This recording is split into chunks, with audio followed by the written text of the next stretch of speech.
holographic audio in. There's a big story about that. There's a story about space that we're going to talk about. Keighley in Yorkshire to Key West.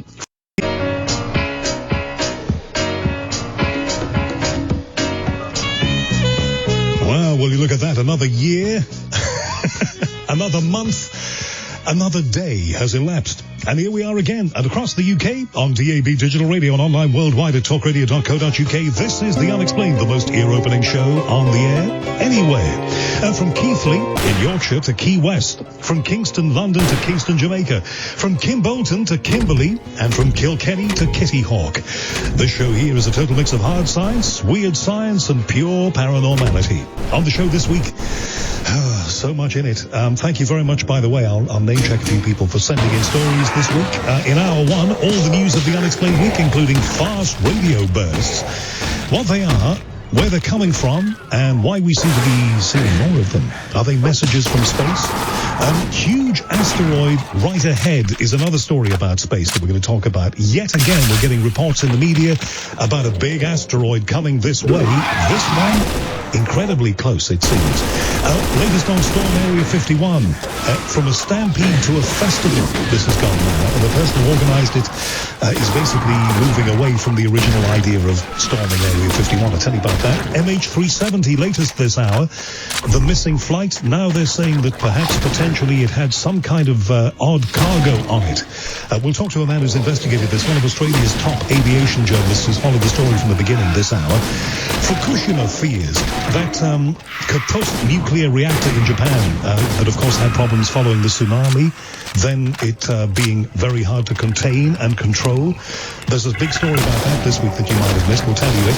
Apple's hacker bounty plan. We'll bring you that, and an update on the Berlin Mountains UFO case, the biggest case in Wales of a ufological nature. If ufological is a real word. If it ain't, I've just made it up. In hour two this week, Steve Bassett, leading UFO disclosure man, is here and taking your questions. Will disclosure ever happen? If it doesn't happen, what are we going to do? And if it does happen, what are we going to do? Steve Bassett is the man. He's from the Paradigm Research Group. And he'll be taking your questions in hour two after 11 o'clock on 0344 499 1000. If you're outside the UK, like Shane, who's listening right now in Australia. Shane, nice to know you're there on Monday morning. You can call us, you know. 44 the country code, 344 499 1000. And if you're calling from the United Kingdom, it's 0344 499 1000. In hour three, top UK cryptozoological researcher Andrew McGrath on the beasts of the USA and the UK. Mainly the UK, you have to say, this time round. Plus, if we get time, there will be a preview sometime during the show of my latest podcast, if we get time for it, with Missing 411 investigator Dave Paulides. If not, it is edition 408 of my podcast, happening at my website right now. You can connect with us anytime tonight. The number is, as I said, 0344 499 1000. That's on the phone. On the Twitter, at Talk Radio, or you can text Talk, and then a space in your message to 87222. So get set for resourcefully rapid-fire roller coaster randomized reality radio for a Sunday night. This here is The Unexplained, dateline the 18th of August, 2018. The Unexplained with Howard Hughes. Well, it'll be that then, and thank you very much, John Culshaw. You know I love you for doing that for me. All right, thanks very much to Connor, Steve, Aid, Jonathan, Robin, and you if you sent me a story this week. I got about 100 stories sent in this week. Couldn't include all of them, but thank you very much indeed. The kind of stories that we're looking for are things that maybe you've seen in your local newspaper or a local newspaper of a scientific, cryptozoological, ghostly nature, unusual nature, the kind of stuff that doesn't get reported elsewhere. Things that you've seen in mainstream newspapers, and the kind of stuff we're less looking for are sort of backgrounders on things that are happening, that are ongoing stories, if you know what I mean, like backgrounders to the research into the pyramids, for example. So it's kind of news stories and current stuff, but thank you very much if you sent in a story. Okay, this is from Science Mag and Scientific American this week. Astronomers have found 8 new fast radio bursts that repeatedly flash on and off. Now that total brings the total of known repeating fast radio bursts, or FRBs, to 10, compared with the 60 or so non-repeating FRBs that have been spotted. Researchers report August the 9th was the date that report first appeared. Studying the cryptic bursts could reveal what phenomenon caused these brief brilliant flares of radio waves from deep space. And now they've got more of them to check out. Let's talk to a man who knows about these things. Emmanuel Fonseca, researcher at McGill University, and also corresponding author of this analysis of the new fast repeating radio bursts. Emmanuel Fonseca, thank you very much for coming on. Hello, Howard. How are you doing tonight? I'm very good. Are you Professor Fonseca? I must give you a proper title. No. You nailed it. Absolutely. I'm a postdoctoral researcher. Right. Okay. So, Emmanuel, then, these fast radio bursts that are appearing from space, the ones that repeat, I presume, are of greater interest because, by virtue of the fact that they do repeat. And the question will be, how could such phenomena be repetitive? That's absolutely right. So when they were first discovered, theoreticians began to postulate that fast radio bursts, or FRBs, had to be associated with cataclysmic events, such as a supernova explosion or something of that kind. But the fact that a very small but increasing number of them are observed to repeat sort of nulls that idea out as a standalone theory. And again, like you said, it raises more questions about what could be producing these things. And does one of the questions, Emmanuel, that it raises, does one of those questions center around the fact that perhaps these things are not just random happenings? Do you mean in the sense that if they're natural or artificial? Yes. Is somebody sending them, or are they just appearing by the appliance of science? Are they just something that happens in a natural way that we perhaps don't quite understand? Oh, sure. So, like you were alluding to, it's an open question what these things could be, what exactly is producing this phenomena. So even though the field is very young, after 10, 12 years of the field having been born and starting to really come alive, there's no consensus whatsoever as to what these things could be due to. And there have been theories put forth that suggest that the mechanism that produces FRB emission could be artificial. So I believe you even had a theoretical physicist from Harvard, Abraham Loeb, on the program before. We did last week, in fact. He's very much... Oh, wow, last week. Oh, amazing. So he's very much someone who has put forth those ideas into the record. And again, it's a possibility among many. As physicists, we're skeptical of everything, and we try to consider all possibilities, try to keep an open mind. But we just don't know. And given our current understanding of how things work in the universe, we're more tuned into the idea that these things could very well be natural phenomena, but we just don't know what's producing it. Just for those of us who are not scientific, and that's, a lot of my audience, including me, really, give us an idea of the sort of distance across which these things are transmitting themselves. Oh, I mean, these things, one of the major things about fast radio bursts that are so fascinating is that they happen super quickly, on the order of milliseconds, but by studying their electromagnetic properties, they must be coming from outside of the galaxy. And because of that, despite them being pretty intense, that means they must be producing tons of energy. And these things are expected to come across millions to billions of light years away from where we are. Again, we try really hard to pinpoint where exactly these things are coming from, because we are interested in studying the galaxies or even the immediate environments of the sources of these fast radio bursts. But that's actually a very technologically difficult thing to do. It's very possible. And that's actually a lot of ongoing work at the moment, is to do that. But these things are so far away and outside of our galaxy, for sure. They repeat. The ones that we're talking about repeat. Do they repeat in any way that look as if they may be forming some kind of pattern? Because, for example, if I was lost at sea and all I had was a light, then I would be flashing the light in a repeating way in the hope that somebody would notice it. Totally, yeah, like SOS and stuff like that. It's funny, so we definitely examine every possible angle of the data that we receive from of fast radio bursts that we collect. There's no discernible pattern. They repeat in some weird, not coherent fashion. They're not necessarily periodic or very regular. They do tend to have, or at least the very first repeating fast radio burst has been observed to be active, so to speak. So it would emit repeat bursts for some, say, a few months at a time, and then it would disappear for a few months, on the order of a few months, but then sometime later come back and be active again. But it's not regular enough to be a legible signal from something intelligent, I suppose. So there's a lot of very wonky behavior that is still very much active areas of research in the field, but there's nothing that screams or indicates, intelligence behind it. It's very wonky and weird, for sure. Which is why we're interested. And one of my listeners says this, and I hadn't thought of this. Why do you automatically conclude that these signals are coming from outside of the galaxy? How strong and how definite are you about that? That's a terrific question from your listener. So one of the long story short is that when we observe these bursts are broadband. So meaning that we are tuned into many different frequency channels, and we see the signal in every one of these channels, or most of these channels, right? However, wherever the source is far, far away from us, when it emits that signal, and that signal traverses space and the environments along our line of sight to us, it encounters a lot of electronic gas, dust, a lot of stuff, a lot of non-vacuous media. And through applications of the classical theory of electrodynamics, we can show that an electromagnetic signal in that situation that's traversing a tenuous plasma will actually undergo what's called dispersion. The signal actually experiences a time delay across many different frequency channels. And so by looking at that, you can tell, you can measure, or you can estimate how far away it is. I get it.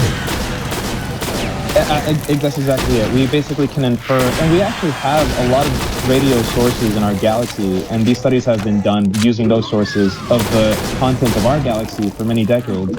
And so with the models and understandings we have of our galaxy, the distances that are inferred from fast radar bursts just greatly exceed that of the galactic content. So to us, it's a very surefire way of saying we can't pinpoint exactly how far away, but we know it has to be outside of our galaxy with confidence.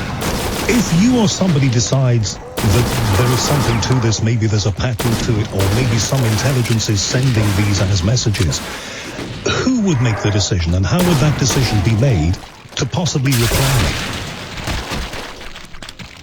That would be a really fascinating situation. I think it would.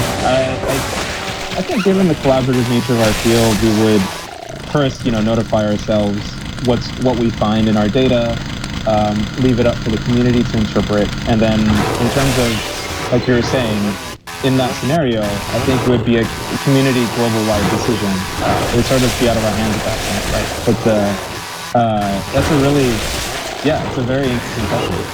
It is, and I guess it's at the core of all of this. How much more research will you have to do before you might be in a position to start thinking about that? Oh, sure. Like you were saying, I mean, I think just given the way modern astrophysical research goes, we're just interested at, tearing at whatever models are currently available or will become available that try to explain these fast radar bursts, and just try to get to the bottom of what happens. Again, whatever theory ends up standing the test of time, or collection of theories, those are the ones we tend to keep trying to pry at and contradict, because contradictions lead to interesting elements of physics that we have not thought of yet or incorporated into the modeling. And like you said, one of those things could be an artificial origin, but again, it's a highly speculative one. It's hard to tell relative to other theories we have out there. So we're just trying to keep an open mind. But potentially, and lastly, you could be sitting on, potentially, the greatest story ever told.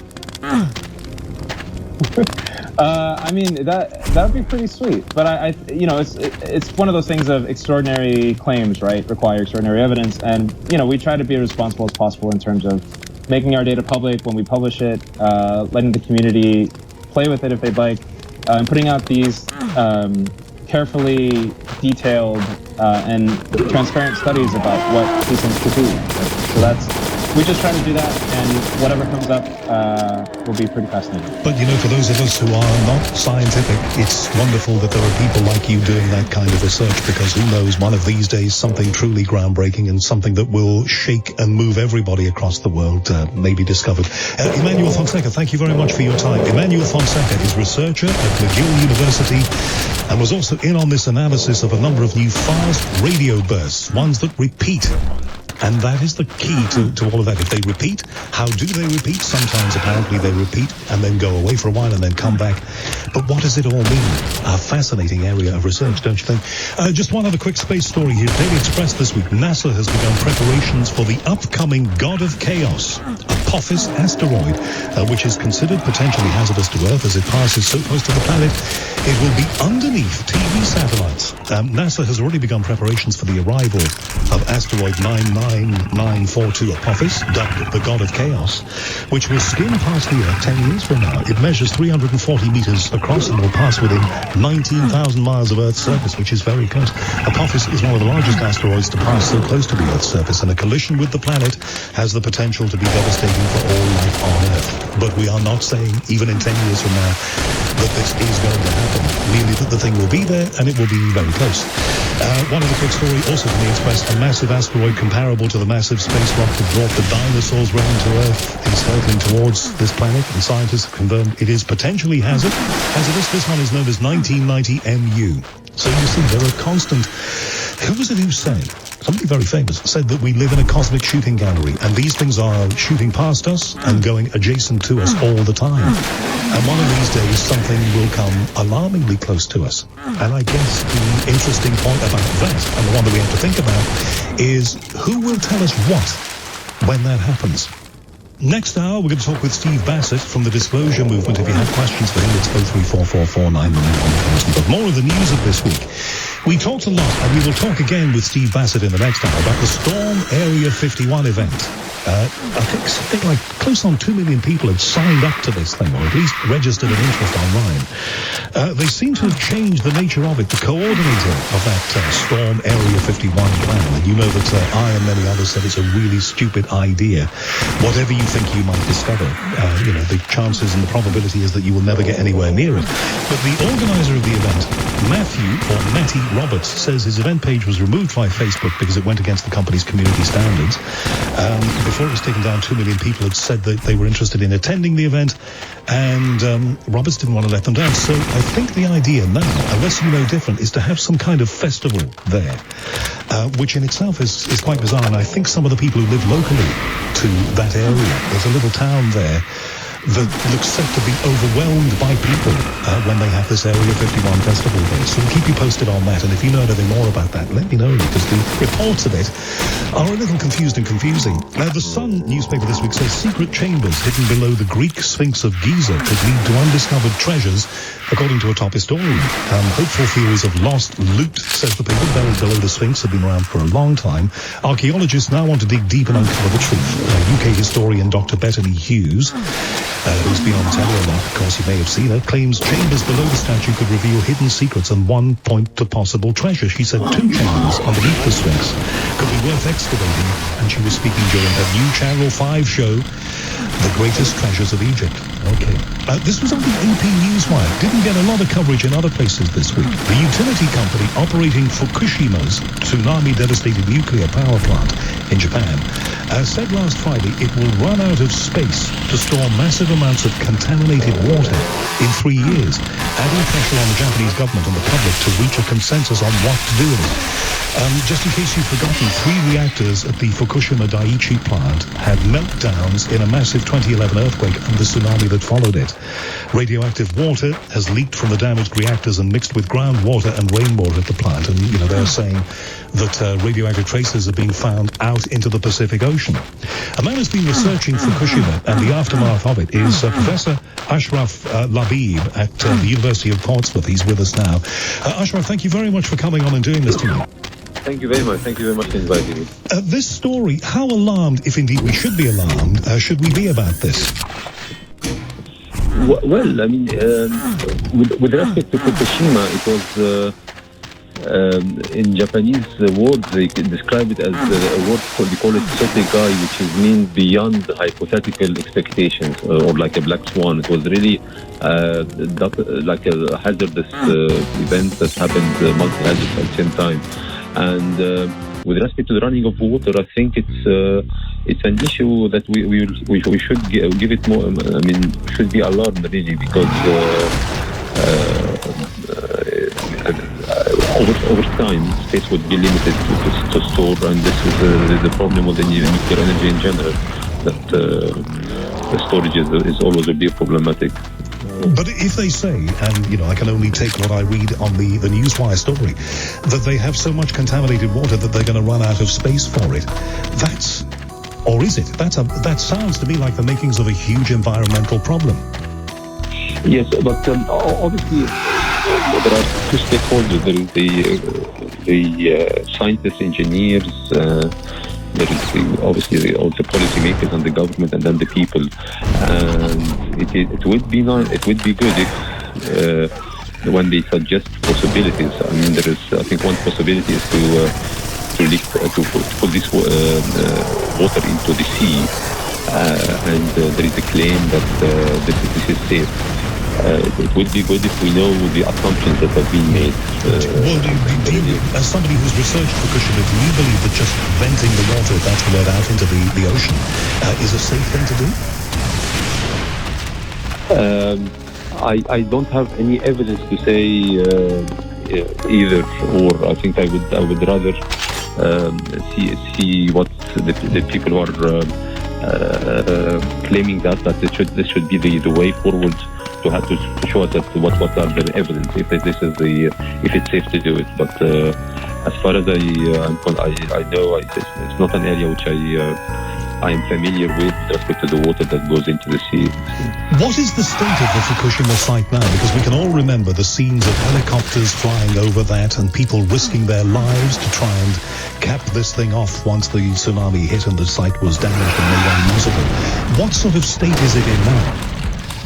It's taking a while to access the condition, and I understand that they have sent robots actually to assess the situation, and the robots were damaged.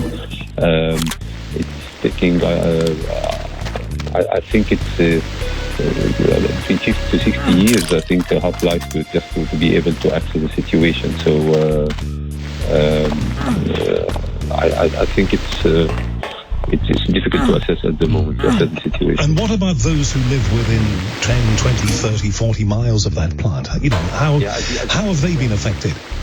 Yeah, as you know, there have been reported people who are actually being evacuated, and the losses actually of Fukushima, if you compare human life compared to what happened from the tsunami, which we lost many thousands of people, and the earthquake, we didn't lose direct lives from Fukushima, but most of the lives were from the evacuated people, where they committed suicide, or because most of them were farmers, and they were attached to their land, and most of them were elderly people. And of course, some of those people will never be able to return to their land again, will they? That's why they committed suicide. So it's not just and that's so it has the social implication, not just the radiation aspect, but it has in terms of people moving from their places to spawn. There were many claims, of course, around the time when this happened, and for years afterwards, that the Japanese government were not as forthcoming as they might have been, and the power company as well, Daiichi. That is very true, and there was actually quite few reports. There are two schools of thoughts. One of them from TEPCO saying that this was like out of the blue. It was this sotegai, which means beyond assumption. And then there is this another report comes from someone called Dr. Furukawa, who's the chair of the Japanese Nuclear Accident Independent Investigation Commission, and he's Japanese. And what he mentioned in his report at the end of his report is that he said something like along the line that what must be admitted very painfully is that this was a disaster made in Japan. Its fundamental causes are to be found in the ingrained conventions of Japanese culture, our reflexive obedience, our reluctance to question authority, our devotion to sticking with the program, our groupism and our insularity. So this sort of quotation from the report actually is a bit damning to the not giving time. I mean, the voice of the public of concerns. So he was very critical about what he calls it, made in Japan. This disaster. Yeah. And what about those reports just finally, Ashraf, about contamination actually making its way at low levels, but contamination nonetheless across the Pacific Ocean, and traces of it being found in California? I am not sure about that. I mean, if there is evidence, or whether this was a bit of amplification of of news, but I'm really not sure whether there is evidence about that. I heard about this report, but I haven't seen any scientific evidence that this was the case. Well, a worrying situation still after all of these years, and thank you very much indeed, Professor Ashraf Labib, who is Professor of Operations and Decision Analysis at Portsmouth Business School. I think I said Portsmouth University, but Portsmouth Business School. Thank you to him. And the Fukushima story is a story of our time, and one that I think people are inclined to forget. But you shouldn't, for all of the reasons that we've just been outlining, and for the fact that it was in the news this week that they're actually going to run out, or it is estimated that they may run out, of space in which to store contaminated water from this site. We'll keep on this story. More news stories of this week. Devon Live this week reports a passerby was left shocked after seeing what he described as a Cranbrook panther wandering through a field. The man, who wished to remain anonymous, said he pulled over on Parsons Lane in Clyst in Honiton on Monday night to top up his phone. And it was while he was on the phone that he swore that he saw a panther in the field. Now, this is not the first time in Devon we've had reports of this kind, and we'll talk about cryptozoology and big cats in the final hour of the show after midnight. But he says, I got out of the car expecting someone to walk past because at first I thought it was a dog. I'd say it was the size of a medium-sized dog, so I was expecting it to be off the lead. And he still doesn't know what it was. Essex Live this week reports this. A resident of a village close to Stansted Airport claims to have seen a ghost. A ghostly sighting on camera. Freelance content creator Rob Wakefield captured the shadowy figure haunting a pathway in Stansted, Montfichet. The ghostly legend has its origins in the story of a mysterious fatal train crash. On the footage, Rob manages to capture a misty figure on a pathway close to the river there. The footage is then zoomed in for people to see the incredibly eerie outline of what looks like a spirit. Daily Star this week, a mysterious object scenes in the skies during a tornado, or rather seen in the skies during, I must get better glasses, the eyesight's failing. A mysterious object seen in the skies during a tornado has sent conspiracists into a frenzy, says the Daily Star, which has a penchant for these dogs. The footage taken in the Dutch capital of Amsterdam on the 10th of August shows a twister touching down in the horizon, not on the horizon, but within the horizon. A faint glowing object then seems to appear in front of the darkened clouds and moves off to the left. Just as that disappears, a second comes into view and then follows it. As the camera person moves up, more lights can be seen above the original two. So, once again, we have a report of multiple lights in formation. It ends with another orb moving towards the weather phenomenon. Renowned UFO hunter Mavi777 uploaded this video to his YouTube channel on the 15th of August this last week after being sent it by somebody else. More than 6,700 people have seen the clip, with many having different views on what the objects could be. Theories include that it might be something from Space Force, or their drones. You pay your money and you take your choice, but things like this are being reported all the time. Tech news this week. Apple has announced that it's going to pay up to $1 million, maybe 1.5 million in certain circumstances, to friendly hackers who report vulnerabilities in the iPhone's operating system. The company also announced that it will give select independent security researchers special pre-hacked iPhones so that they can look for flaws in iOS, the operating system. Finally, it announced that anybody can report bugs to Apple through the program, not just people who previously signed up for and been approved by it. Which is a fascinating thing for a whole multitude of reasons. And the man to talk to about this is Fevzi Turkop, the gadget detective, who's online to us now. Fevzi, thank you for doing this. Pleasure. So look, Apple offering effectively a bounty, $1 million to a hacker who can hack one of their iPhones. Does this mean that they are trying to demonstrate their confidence, or they fear there are flaws that they might have missed themselves? I think it's the latter. All operating systems have faults in them because they're written by human beings, and they have faults. It's just a question of when those faults are found and who finds them first. If the good guys find them first, then they can be patched. If the bad guys find them first, then they can be sold to Israeli security companies who then sell them on to the highest bidder. So it's in Apple's interest as a business to have products that are as secure as possible, because then we will have more faith in them and we will be more drawn to Apple products. But yeah, I don't suppose that, it wouldn't be a PR disaster if bugs were found. It's a coup if bugs are found and then they're fixed in a timely fashion. Because the impression we'd all get, quite rightly, as you're hinting, is that they are well and truly on the case. If the bugs are there being detected, then they're found, and the bugs you need to worry about are the ones that you haven't found. The ones that Apple don't know about, and we've found this. U.S. security services and probably others are sitting on bugs that they then use to hack individuals that they're after for whatever reason, terrorists, criminals, whatever the reason.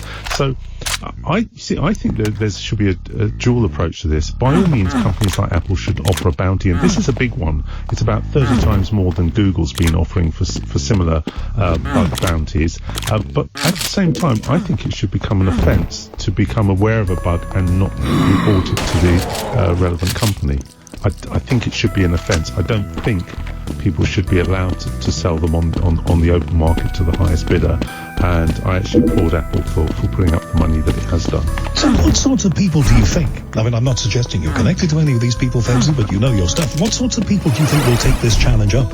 Well, it's interesting because Apple's head of security announced the bounty at the Black Hat Technology Security Conference in Las Vegas on Thursday. Now, that's like a jamboree for hackers, isn't it? Yeah, but the important part of that is the term black hat, because there are two types of hackers. There are hackers called white hat, which are the good guys that hack for good, and let the lifespan know. And the black hats are the bad guys who maybe hack for malicious or criminal reasons. And the fact that they've gone into the pit with the black hackers and announced it there tells you that what they're really trying to do is stop those people who are black hat hackers from selling what they find to the highest bidder away from Apple. So they're trying to get in there first. Yeah, they're trying to outbid the competition, and it's a shame, because what we're actually doing is we are trying to reward people for doing the right thing, and bribe them into doing it, essentially. Whereas the temptation is just to sell it wherever, to a foreign power, to a foreign company. Difficult circumstances sometimes require problematic solutions, I suppose. Certainly, when I'm down to my last $1 million, I may consider such activity, but. My money's on you, Febs. Just remember who your friends are. What about the other main player in this, the Android camp? Are they doing? One would expect them to, but do you think they're going to do something similar? Well, they have done. I mean, they've got $30,000 bounty if you can find a bug in their Chrome browser, for example, which is kind of key. Interestingly enough, Google have got a group of researchers called Project Zero, and their job is to find holes in Apple software and then try and shame them into fixing it. So they're trying to make the point. Well, yes, because what they do is if Apple don't fix it within a certain period of time, they go public with it, which is disastrous. Because what you don't want is for everyone to know that bug's there before Apple or whoever it is has had a chance to fix it. So they're doing that. They're saying that's for the public good. I doubt that. There's a certain amount of business advantage involved in that too. One very quick thing. A couple of my friends this week who run, I think you might be too, I'm still running Windows 7 because you and I debated this at length on the radio. Until January. Until January, when they remove support from it, and then I'll have to do something else. Yeah. Not sure what that might be. But for the moment, I'm still using and enjoying Windows 7. Yeah. Some of my friends, a couple of them who've got Windows 10, have reported, and they tell me, I only know this anecdotally, it may not be so, that other people have also reported this, that they've had problems with their computers after downloading the latest update to Windows 10. Are you aware of that? Yeah, there have been problems with it, and it's interesting because so when Microsoft started with Windows 10, one of the things about it was called Windows as a Service, that you would agree to letting them update it for you, and you really didn't have any choice in the matter. And businesses hate that because you don't want to destabilize a working business system by updating it against the will of the administrators. This has been going on for a while, but what they've now done, yes, there have been problems, and as a result of the fact that these updates can be imperfect, they're now giving people the option of not installing them at least for 18 months. There are problems. I mean, there will always be problems, but I think it becomes a particular issue if you're forced to have an upgrade which then breaks your machine, because that way lies legal action. Well, and that way lies all kinds. I mean, my friend Katie, who will be listening tonight, who was a former radio producer and a good friend, was very disturbed about this. And I don't know whether she sorted out the issues. Maybe she could let me know. But she was very concerned about this earlier this week. Didn't know. I mean, she's not, neither am I. I'm not at your grade of tech savviness. So it was a big issue. But you're saying that people can forestall those updates for 18 months if they want to? Yeah, they can do. And as I say, that's an admission by Microsoft, albeit very late in the day, that their updates are not perfect, because they were getting a little bit cocky, to be honest, about and they were saying, because we do this, they do the upgrades twice a year now. Every 6 months there's an upgrade, and they've said that the next upgrade will be low on new features, and what that means is they're going to concentrate on fixing bugs. Well, thank God for that. I'm still getting used to the old ones. I do have one machine that runs Windows 10, and personally I don't think it's for what I do, I'm just talking about myself here, I don't find it as functional as Windows 7, but maybe it's just the shock of the new. But the fact that you can delay the updates, I think, is probably a good idea. But it's just thereby is the way of difficulty, isn't it? If you want to get involved in these things, there will be difficulties along the way, and part of the fun of it, I suppose, is sorting them out for yourself, if you can. I think so. I mean, I think the interesting choice will be what we all do in January. Do we because January Microsoft will cease to support Windows 7, so the Windows 7 users are still huge in number. I think around a quarter of all Windows users are still using Windows 7. And what do we do? Do we go to Windows 10? Because Windows 10 is technically an excellent operating system. The underlying core code is great. It's actually better than Windows 7. The downside is that Microsoft, collects a lot. I don't appreciate them doing, and it's quite hard to switch some of it off. They say it's so that they can improve their product, but that's a very broad description of what they do with the data. I hear what they say, and that is one thing that would concern me. I mean, we don't have them on here to talk about that themselves. Maybe they would like to come on here, but that would be one issue for me. But we're all going to have to go this way, or maybe move towards Macs or whatever come January. Yeah, Macs or Linux. I mean, Linux isn't a realistic option for most people, but I think some people may jump to Macs. Do you know many people who run Linux? Linux is supposed to be the democratic free system, isn't it? Well, you know what's interesting with Linux is a rock solid operating system. It comes in various incarnations or distributions. It's a great operating system, but it needs a little bit more nous to use it, and it's not as well supported by software, so you can't get Word for Linux and things, but you can get similar. So it depends what you're doing. Interestingly enough, what underlies Mac OS is Linux. I mean, they built it on Linux. Really? They modified Linux. Let me get that kind of information from Fevzi Toko. Fevzi, we're out of time, and I'm really sorry about that, but we will talk again. If people want to ask you a tech question, if my friend Katie, if she hasn't done it already, wants to get in touch with you and ask you a question about her Windows 10, where does she go? Twitter, @Gadget Detective. Thank you, Fevzi. Fevzi Toko, talking technology here, and of course that deadline of January for the end of Windows 7 is looming, just like the one with Windows XP is looming. Presumably, Microsoft will do deals for corporate operators who run Windows 7 to allow them to continue. I know that big organizations, I think some of them are still paying extra to get support for Windows XP be, but that's not available for the public. So we will see what happens. More news of the unexplained week, of the unexplained week. Thank you. I'm breaking these teeth in for a friend tonight. More news of the unexplained week, I think you'll find, coming right up. Now, this story I've wanted to get into for a few weeks now, and I'm pleased to say that we've got somebody who knows more about this to speak right now. Daily Telegraph a couple of weeks ago reported this, and I did mention it in the news at the time. I don't know about you, but certainly judging by my inbox, the mystery of what happened to Malaysian Airlines flight MH370 is an enduring one. We simply do not know. There have been many theories. There have been attempts to try and find the bulk of the plane. There have been suggestions that parts of it have washed up in various places, but still we don't have an idea quite what happened. To remind you, this plane vanished in March, the 8th of March, in fact, 2014. It became one of the world's greatest aviation mysteries when it disappeared simply with 239 people on board en route from Kuala Lumpur to Beijing on that date, the 8th of March 2014. Now, the Daily Telegraph and other newspapers around the world reported this. And this didn't get a lot of traction. I don't know why, but sometimes the media's spotlight is not on a story, so it doesn't make the headlines you would think that it might.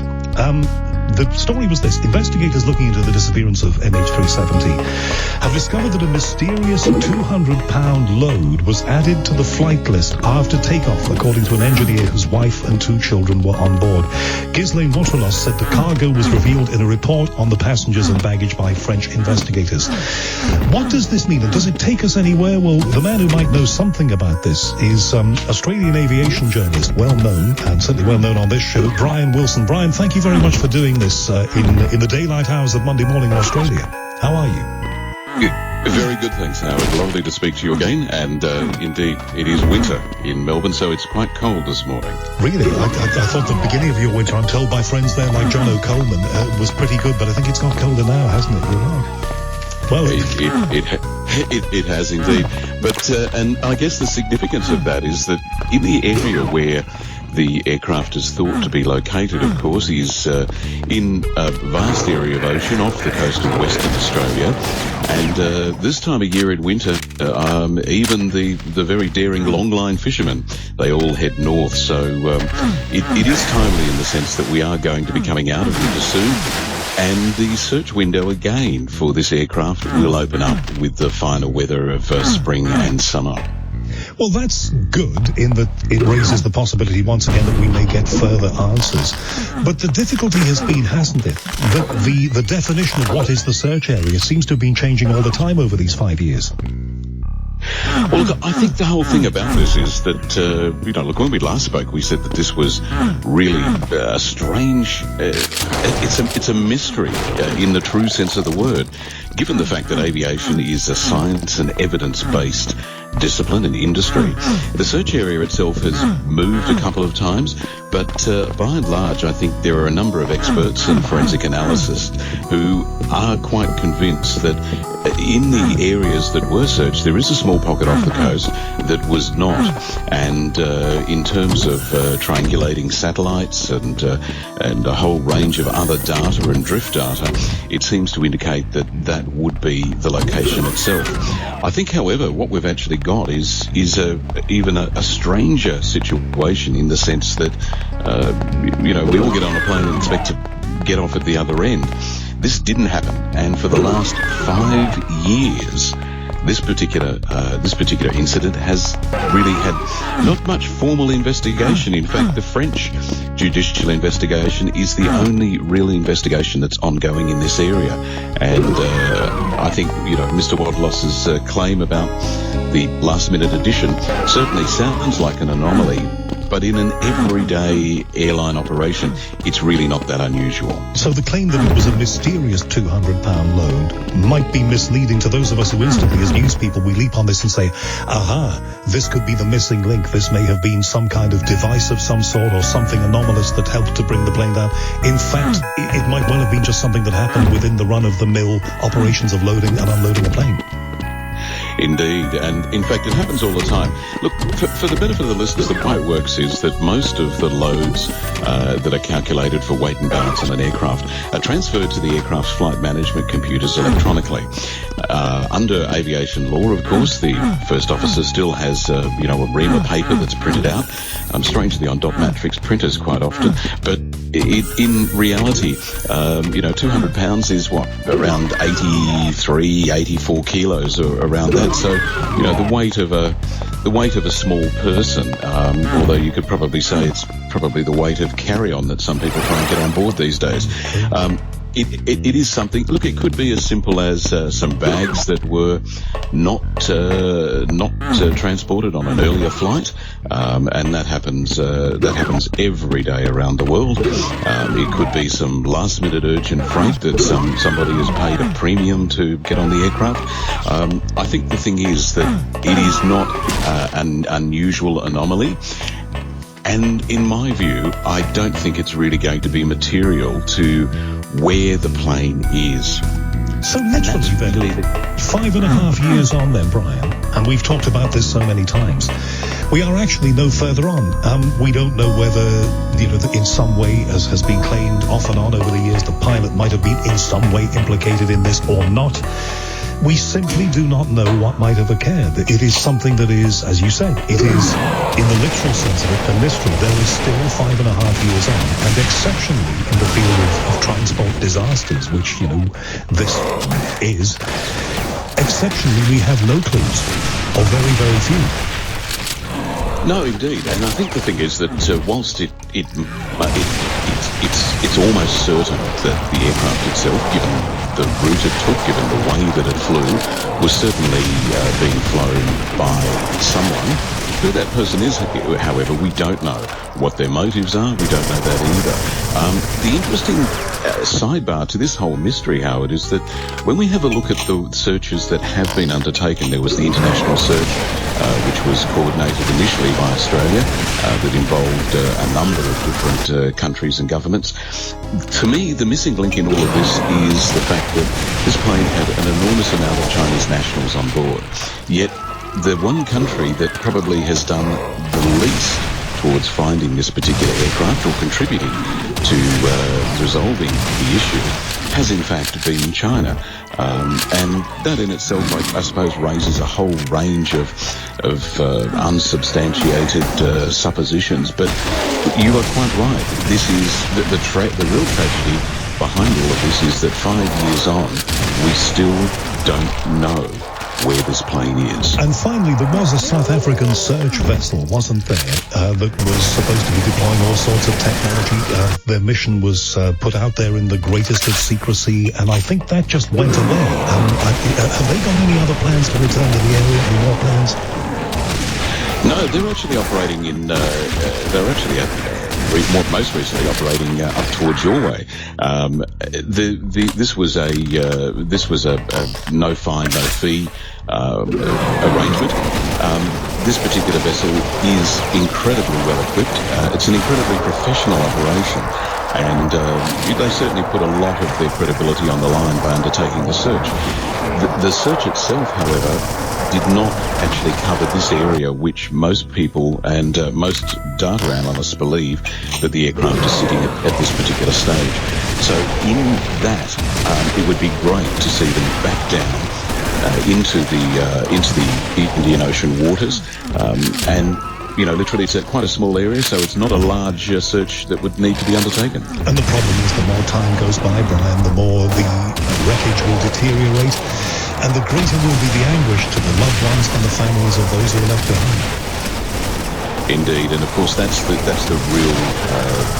real thing that as a journalist you've got to be so careful, because you've got to remember that for every one of those 239 people there are families, there are loved ones, there are people that every time an MH370 headline runs, it causes them anguish in that area.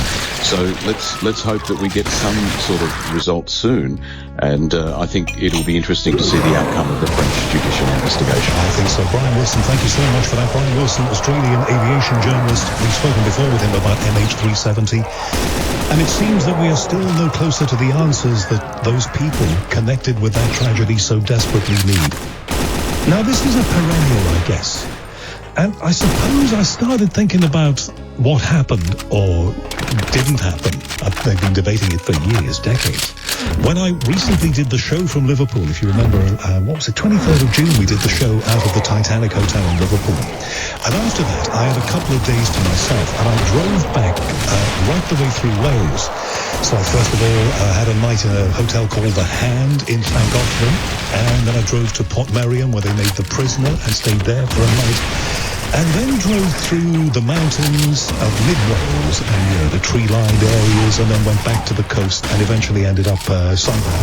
I don't think I could retrace the route because I can't remember it, but I ended up in West Wales at a place called Goobert, which is kind of down there near Carmarthen, and it was Cardigan rather. It was rather lovely, the whole thing.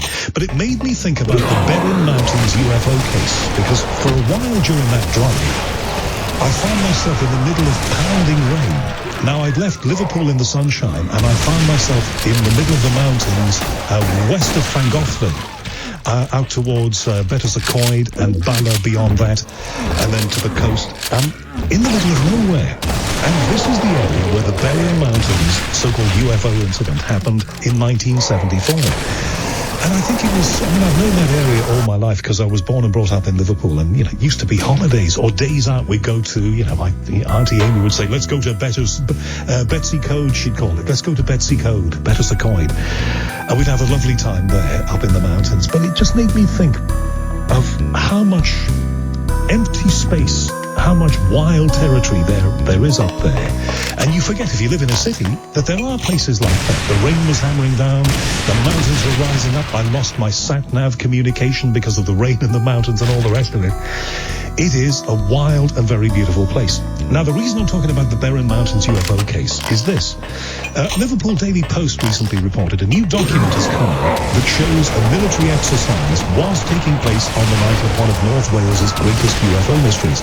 The Berwyn Mountains incident still provokes debates about what happened on the night of January 23, 1974. Explanations have ranged from a series of coincidences, including an earthquake and then a meteor shower that happened together and made people connect them and say there's something ufological happening here.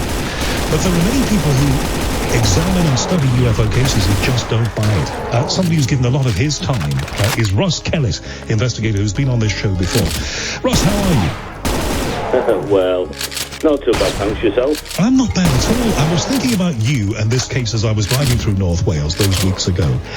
Where are we at with the Berwyn Mountains case then? We know that the naysayers say that there was an earthquake that rocked the lake and there was a simultaneous meteor shower, but then people think those two things were connected when they weren't. What do you think? Without a shadow of a doubt, there was a landing of an actual craft, an alien craft, with 5 what you would call alien greys on board, 2 which was having some kind of difficulty when they got out of the spacecraft. And these alien greys had a uniform on, a belt kit.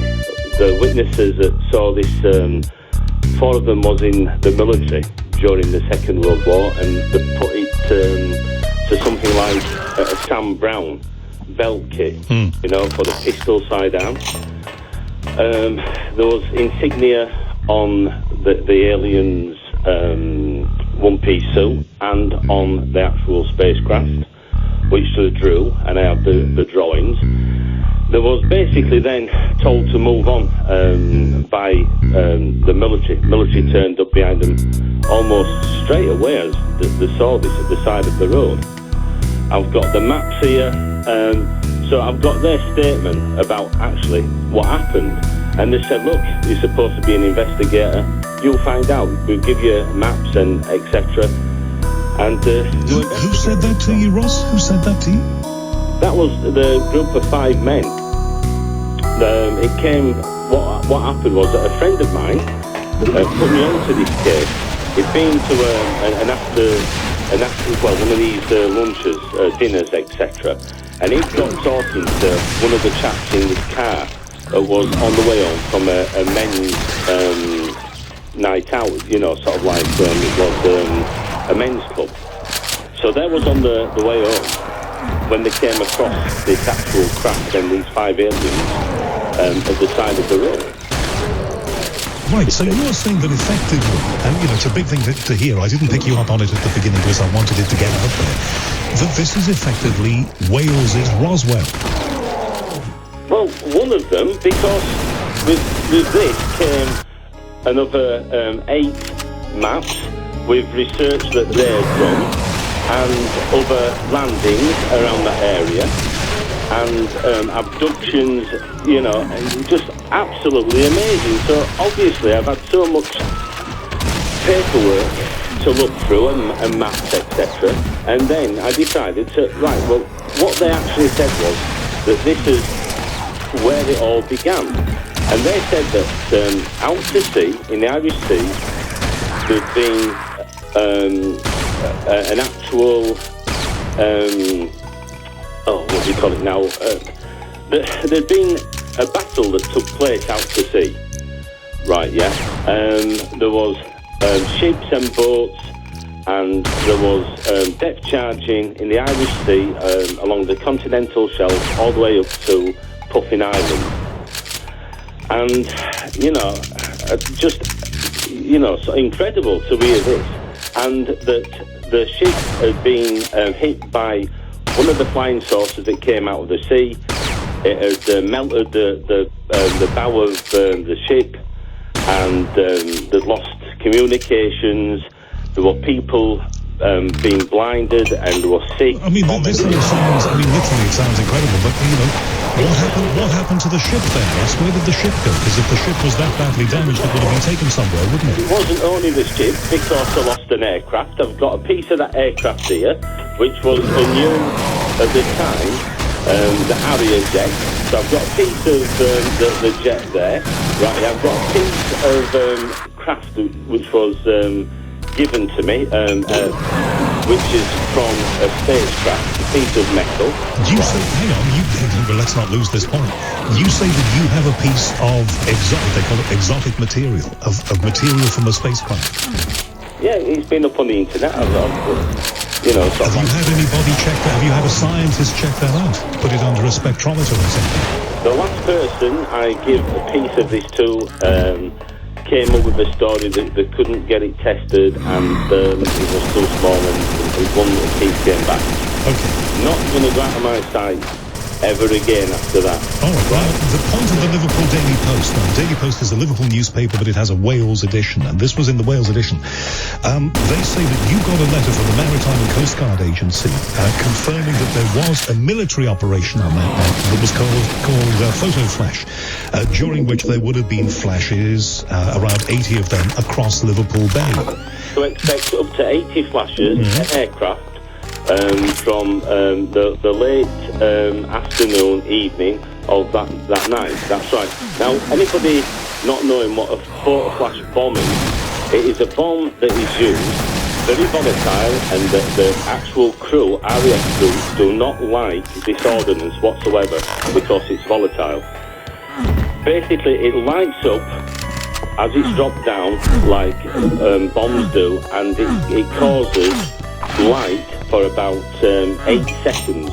So it gives daylight for it's used a lot in conflict zones, but what does this have to do with the reports of a UFO? Well, the sea, yeah. This happened on the same night as the actual Berry Mountains, right, yeah? So it happened. It's from the RAF up at Derby Range at the Isle of Man. Now, they're letting off this bomb from North Wales, from Liverpool down to North Wales, lighting up all around either ground troops or anything in the sea, like submarines. Now, is it a coincidence that there's ships out there depth charging the Irish Sea all the way across to Puffin Island, and they basically bring these craft? Okay, now our time is limited, so what we have to ask you now is what do you think all of this means? Because there have been people who say, number one, there was a military exercise happening on that night. Number two, there was an earthquake that happened underneath the lake. This was Bala Lake, I believe, and above that was a meteor shower, and people connected those things and said, oh, that's a UFO incident, when in fact it wasn't. So where are you at with this as we talk tonight? I arranged and had two meetings, one in Bala, one in Candrillo, right, yeah? And there was almost fighting with the residents who were talking about 100 troops in Candrillo, right, yeah? And an helicopter landing in one of the fields, which was adjoining to the actual school. And it was really, really heated, you know. Right, so let's just leave it here because time is limited. It always is, and we've got to get to commercials. But are you saying tonight that your belief all these years on since this thing happened is that there was an incident there? Something crashed? Maybe you say that there were creatures. You have a piece of metal from some crashed spacecraft, and over all of these decades there's been a cover-up. Is that what you're telling me? I've been saying that for the past 25 years. Okay. All right, well, we'll talk again about this, Russ Kellett. I think maybe, even though you're concerned about this piece of exotic material, I think you should get somebody to check it. Maybe another scientist, maybe somebody at Oxford or Cambridge, if they'll take it on, and see what they make of it. Russ Kellett there, and the ongoing story of the Berrin Mountains UFO incident claim on the 23rd of January, 1974, which they're still talking about.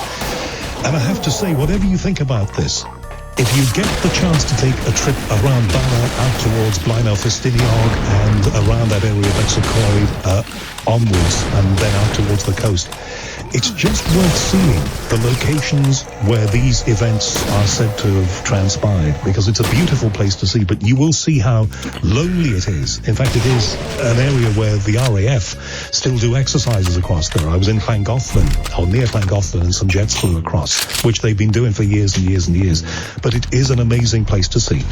This is the Unexplained Talk Radio. Coming next, we have one of the world's most important investigators and campaigners on now, man who's no stranger to this show, Steve Bassett, from the Paradigm Research Group, also connected to the To the Stars Academy organization. Let me just tell you a little bit about him before we get to Steve. He's the executive director of Paradigm Research, founded in 1996 to end a government-imposed embargo on the truth behind the so-called UFO phenomenon. He's given 1,000 radio and TV interviews, and PRG's advocacy work has been extensively covered. In 2013, PRG produced a citizens' hearing on disclosure at the National Press Club in Washington, D.C. that at the time got a massive amount of coverage. Steve Bassett, thank you for coming back on the show. Howard, it's great to be with you. Let me clarify very quickly, though. I am following the To the Stars Academy, and I support what they're doing, but I am not formally connected to them in any way. Okay, well, thank you for clearing that up. I guess that's a kind of connection, but a more tenuous one than perhaps I suggested. We were talking with Russ Kellett. I don't know whether you heard him before you went on air. I think you might have.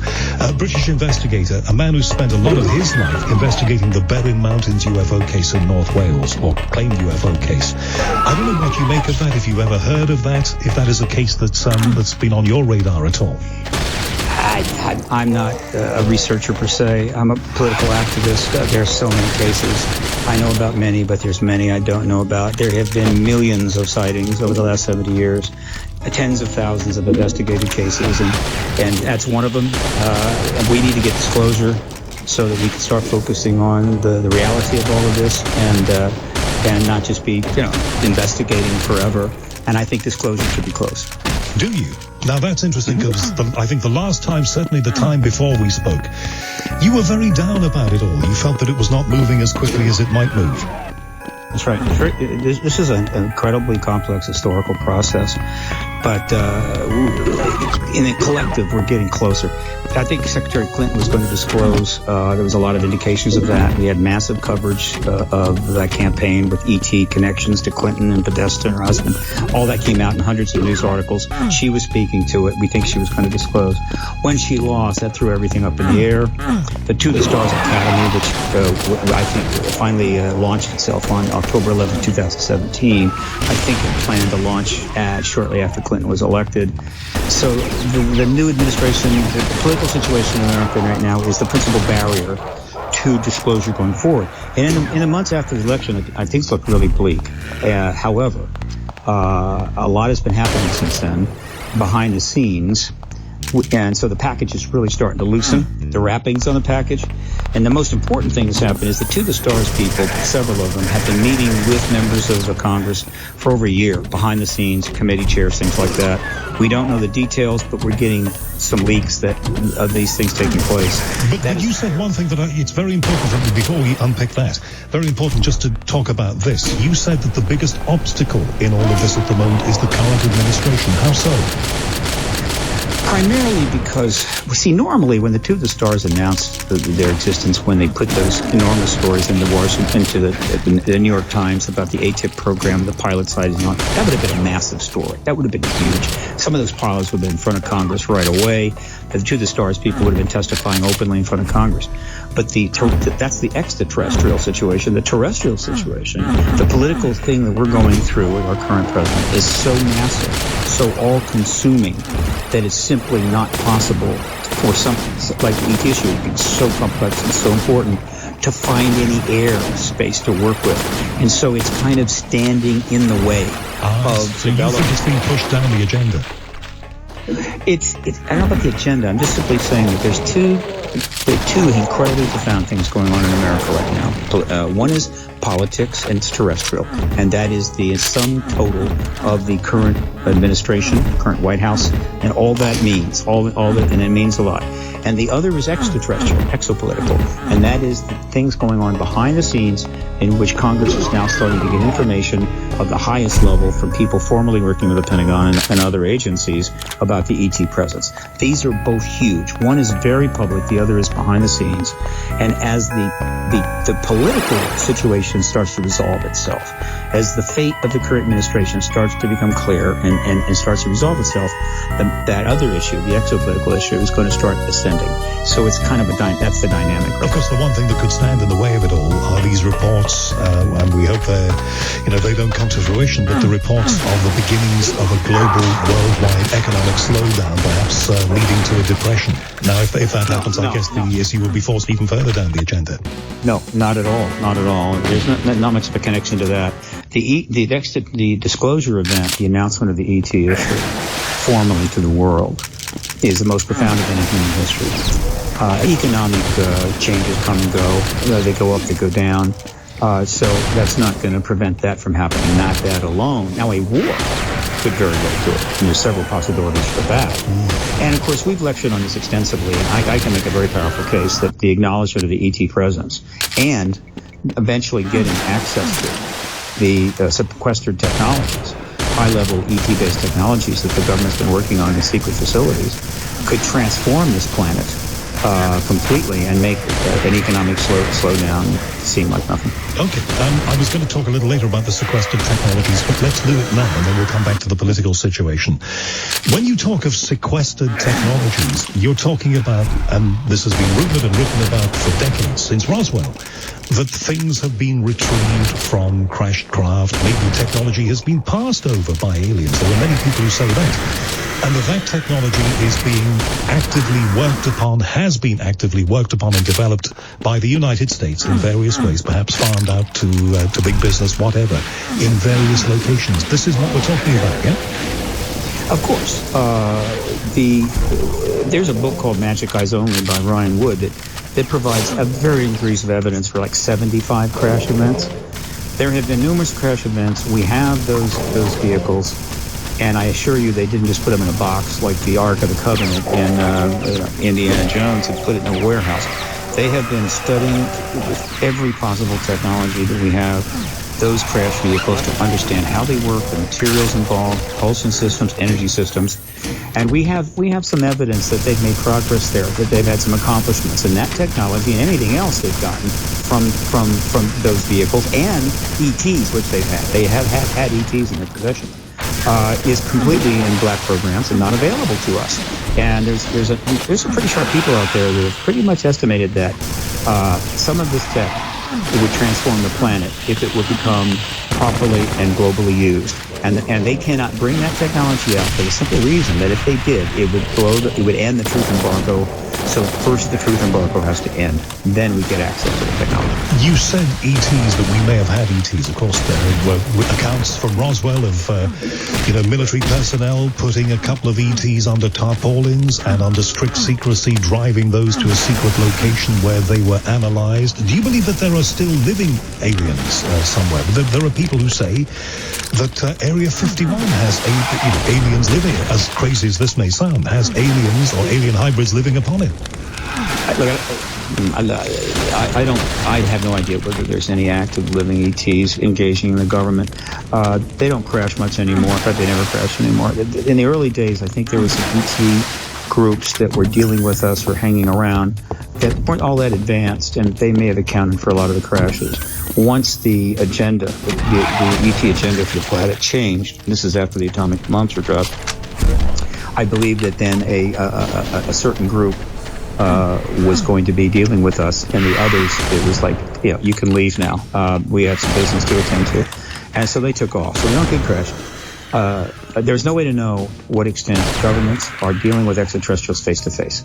All I can say is the evidence is not particularly good. It's pretty thin. But would it shock me? No. And so unless the evidence is really strong, I try not to invest too much time into it. All right, so you believe what we are doing, even if you can't speak to that, what we are doing is working with the technology. Has any of that technology, as some people have suggested over the decades, filtered out into things that we use and see every day? The most important evidence for that is Philip Corso's book, where and it hasn't been denied by the Army, it hasn't been denied by our government, that there was a period when he was working at the Foreign Technology Desk of the Air Force, which is obviously dealing with foreign technology, but it turns out foreign also includes alien, but that's logical, and that the Roswell information and certain materials were available to him, and he was actually tasked to see what ideas could be that were being garnered from the Roswell vehicle could be passed on to American corporations or American high tech that could facilitate our development. And they weren't being told it was ET. If they were told anything, it was like, well, we got a Russian plane and look at this. And he says that there were some things that were passed along. The book was a little hypey, and I think it overstated just how much impact it had. But I think the Air Force actually tried to do this for a while. I think they probably stopped, if only because it's very risky, that kind of interaction with corporations and so forth, even if they're classified government contractors. That's certainly exposing the truth embargo. Now, it's possible, we don't know to what extent non-governmental corporate contractors are involved in ET technology or other ET-related things. Is it possible? Yes, but we really don't know to what extent. But if they were, then that would mean that organizations outside the control of the U.S. government have some input into all of this and some knowledge of all of this. You would have expected, wouldn't you, that over the decades that involvement had been so, that some information about that with which they were dealing and handling would have leaked out, and it doesn't seem that it has. Yeah, I'll tell you why. When the government is working with a corporation like Lockheed Martin, they're working in, I guess you could say, the governmental classified division. It's not the entire company. And all of those things are absolutely classified just as powerfully as this direct government investigative work and research and so forth. And if you're with Lockheed and you're under one of those programs, and if you're with the government and you break non-disclosure agreements or something, then you've got a problem. You may go to prison. If you're with Lockheed and you do it, not only does some Lockheed people go to prison, but they lose all their contracts. It would be financial disaster. So I assure you the government contract people are more motivated to absolutely maintain the classification status that probably the government people are. Where do you think this material is being worked on now? They have they have a substantial underground system of laboratories and facilities all over the West. This is pretty much well known, and I assure you can't get to them. The press can't get to them. Even presidents are denied, apparently, the knowledge of these locations. So you're telling me that it's happening here in the UK as well? I have no reason to think it's not. The UK has been pretty tight with us on the ET issue, I think. But that would be up to the UK. I mean, the UK's position could have been, look, we don't, we got a small country. We have a lot of problems. We have our own issues. we don't need to be building underground facilities to do advanced ET research. Let the United States do it. It's our friend. It's not going to pull the rug out from under us. But let's talk about Russia or China. I would assume that there's absolutely black program research going on in those countries, and probably underground. And if you're going to do this kind of thing, you got to go underground. I mean, you just don't rent a facility down in some business park. Underground is the way to go, and I think most people understand that the underground, or rather excavating machines, are extraordinarily advanced now. And the ability to excavate underground space and create facilities is really not that difficult. And a lot of people know that. So that's where the work is done.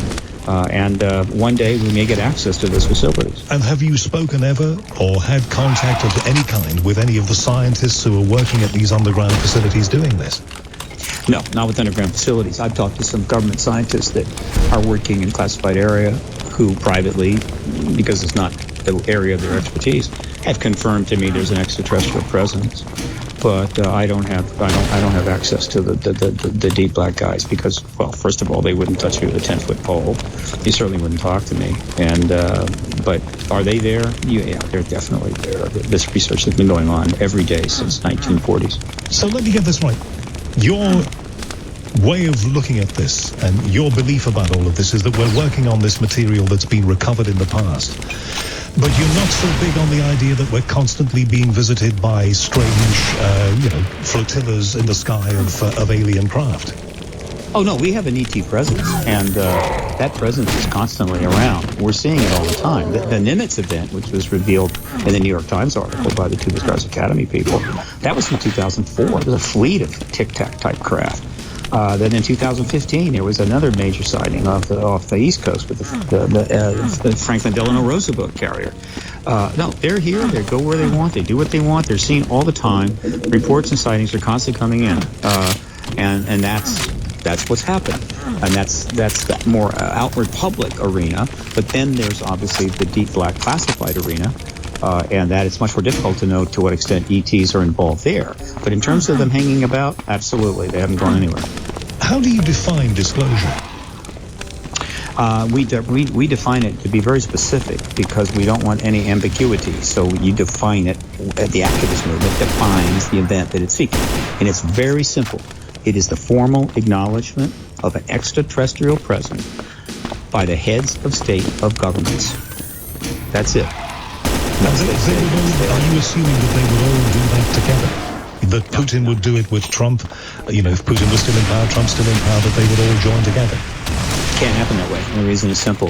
The coordinating process where you would somehow get these governments to line up and do it together would be a mess, and it would leak, and it would just be chaos. And so essentially one country is going to go first.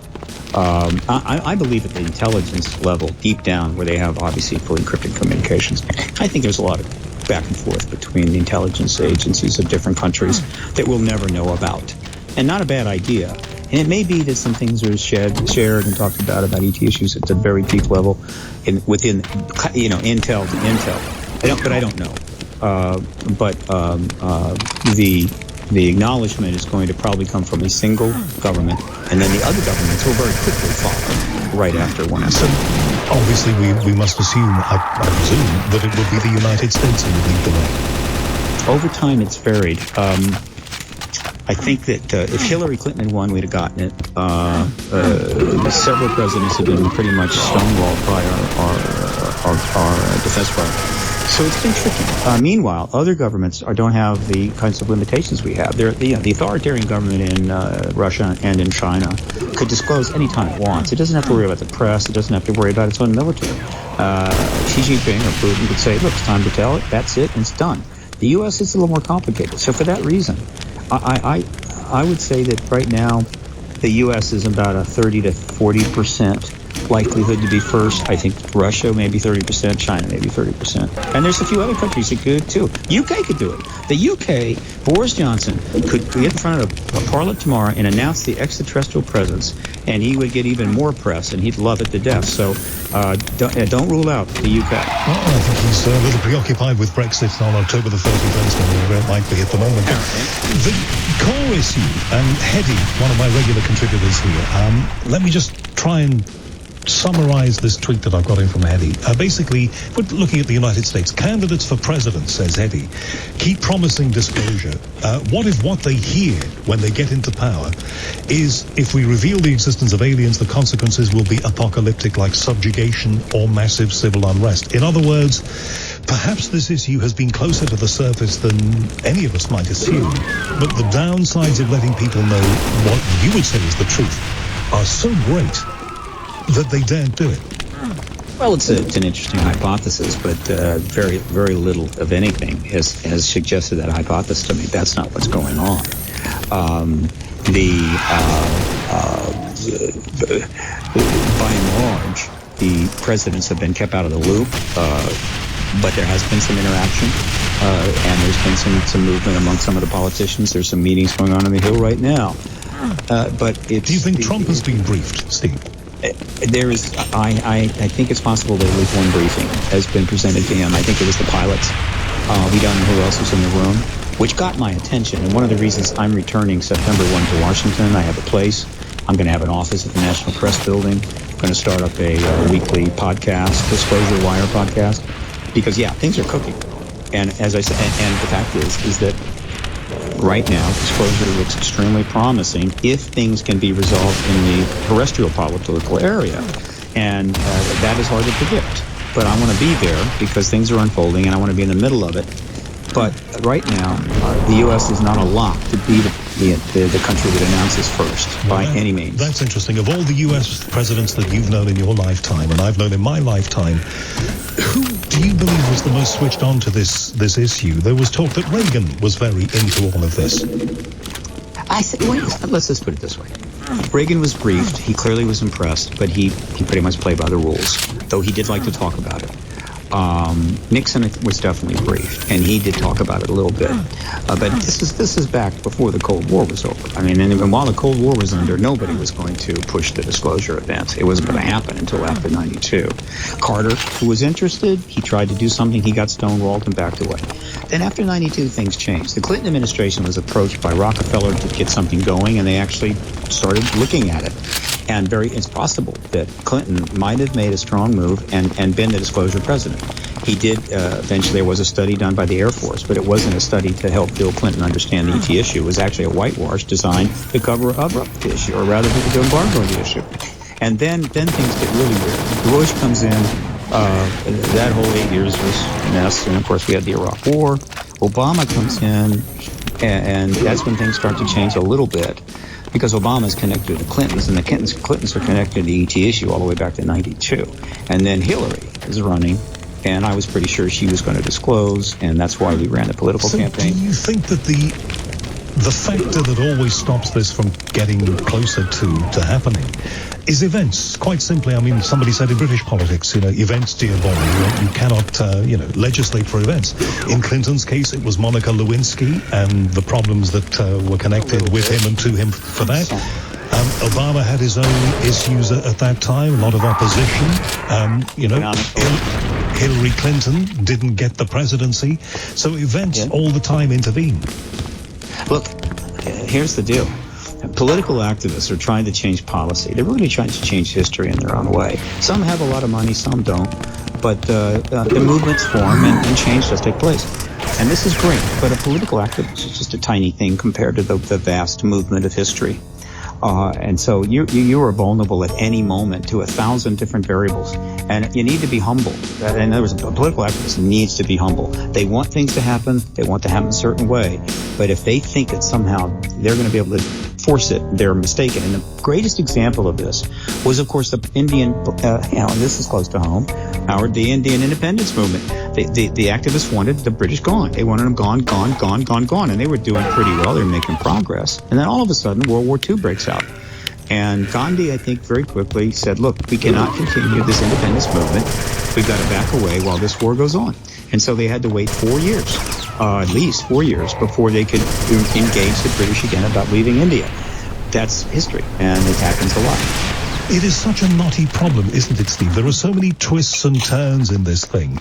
And I can imagine that a man like you could get very excited that it's about to happen, and then suddenly something will transpire that will mean that it's suddenly derailed and taken off the agenda. It's not the easiest of things to be involved in, is it?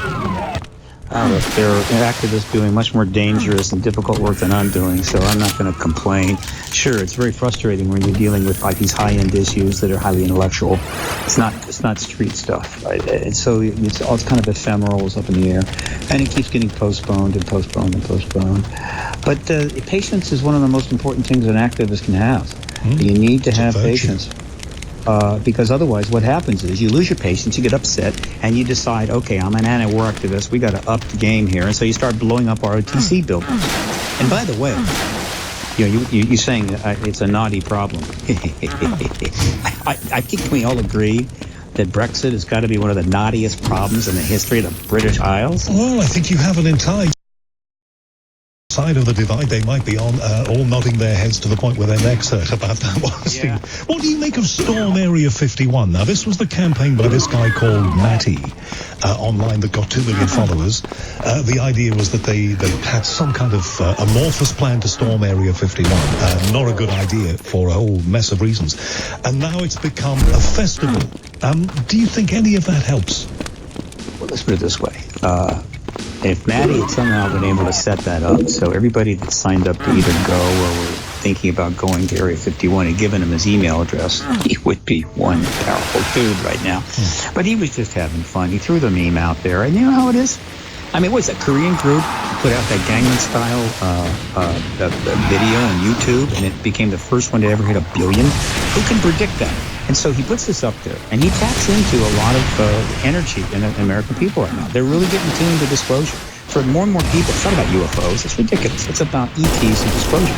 And so people start signing up like crazy to go storm Area 51. Okay.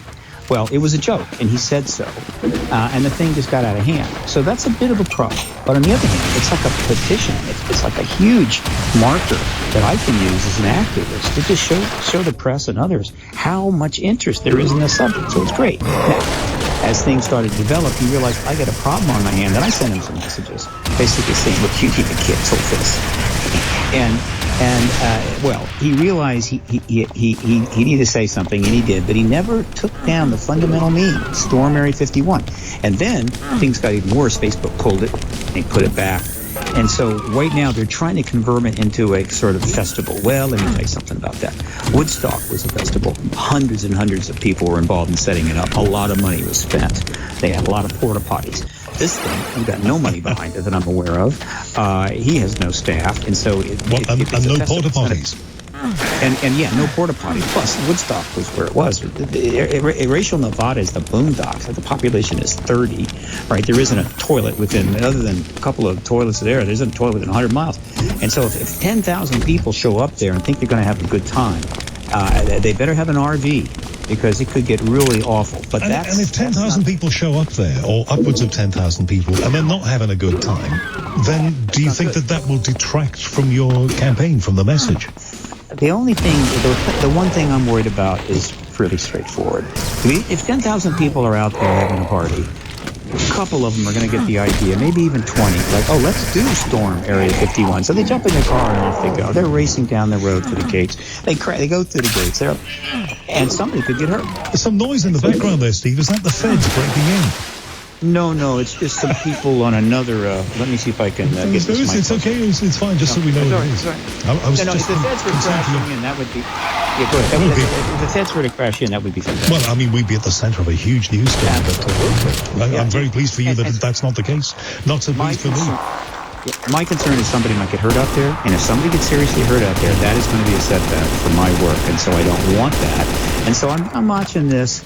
It's kind of wild and crazy. Let's hope it goes okay. And by the way, before I forget, have I told you lately that you have easily one of the greatest voices in modern radio at this point? You do. You do.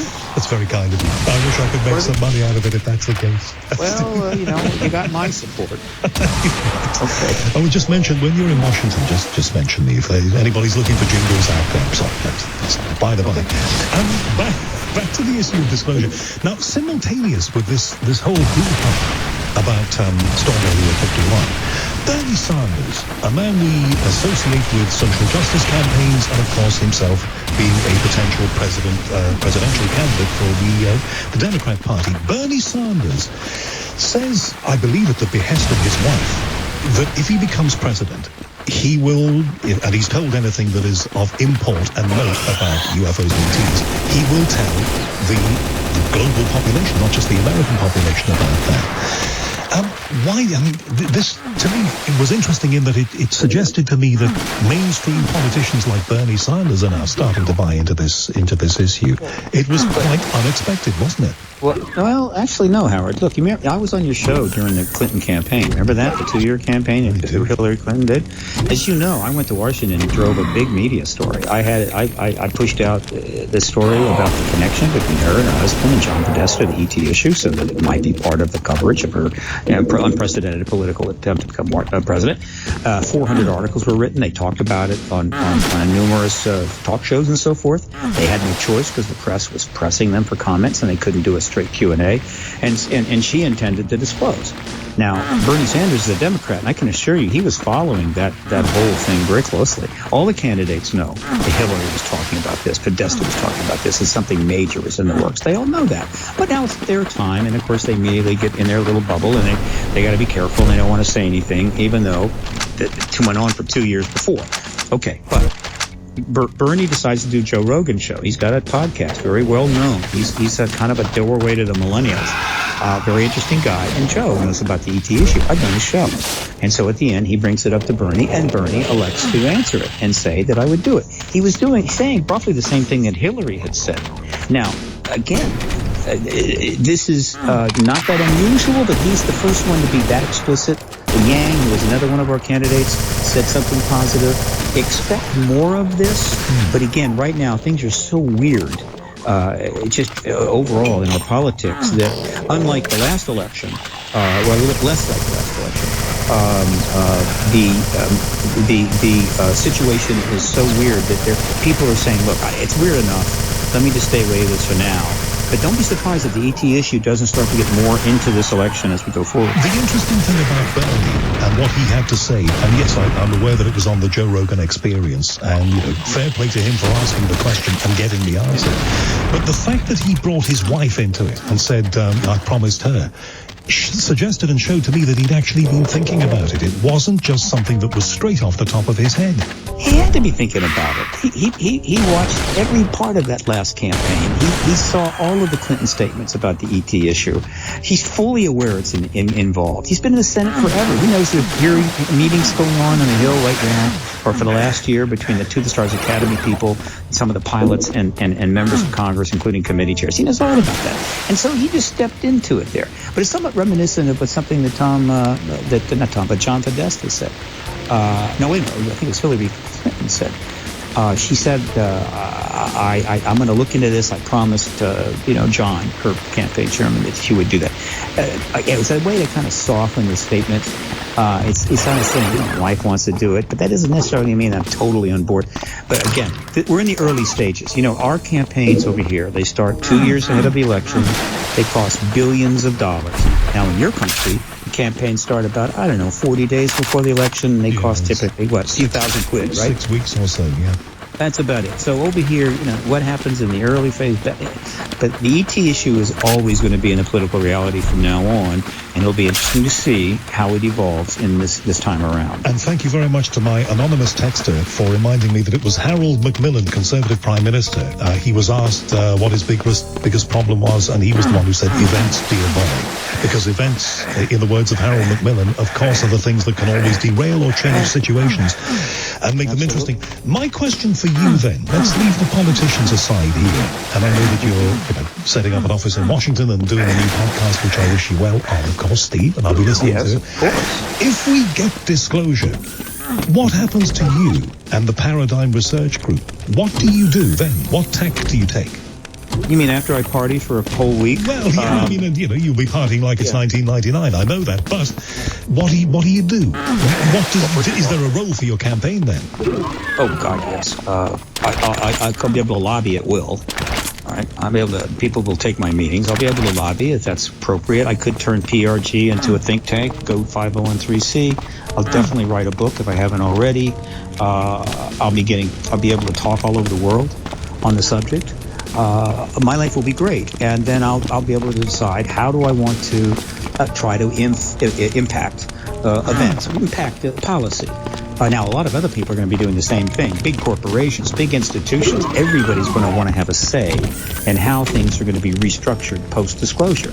And I'll be there. And maybe because I put in a few years, maybe some big shots will say, Steve, we like what you've done. We're going to give you a couple of mil here. Build your think tank, or here's a new project. And I think believe me, I will be busier than ever. I will have more than I can possibly handle, and I will be smiling all the time. Okay, I hear what you say. Now, we only have about 60 seconds or so, and this is a big question to ask you in 60 seconds, but I'll do it anyway, because that's kind of guy I am. If we get disclosure and this thing happens, what about the people? Because no politician can predict how the people will react. They will suddenly discover that there is an authority potentially greater than the one that they're governed by. Well, aside from the fact that a huge number of people in the world already know that, the people are going to be just fine, and they will be glued to their TV sets, wanting to know more, and it'll be fine. It'll be great. I am not worried about the people. Plus, once disclosure is announced, that the media is completely set free, and there's no major media. They're going to stick with the government on this. Meaning, okay, they've disclosed the ET presence, but we just feel it's best you didn't know anymore, so we're just not going to cover this from now. No way. So the entire media structure is going to jump over to our side, the people's side, and they will be helping us press the government to get the information we want. That's great. That's paradise well, for me. We'll be into a whole, literally, named after your organization, there will be a whole new paradigm. If people want to see your website, which is full of interesting information, background on this stuff, and also sign up for your newsletters, which are also very interesting, where do they go, Steve? ParadigmResearch.org. You can subscribe to the newsletter right there. It's free. You can follow me on Twitter at Steve Bassett. Please do that, at Steve Bassett. My website is massive. You can spend weeks on it. Go and enjoy. As a great CBS broadcaster once said, and I know you'll know the meaning of these words, good night and good luck. Thank you, Steve. Steve Bassett from the Paradigm Research Group. We've been talking about the possibility, tantalizing though it is, of disclosure. The Unexplained After Midnight, Howard Hughes here, going right across the UK, right round the world too. If you're listening on the unexplained.co.uk, let me know. Always interested to hear whereabouts you are when you're listening to this. By the way, latest podcast, edition 408, David Paulides, it's there now.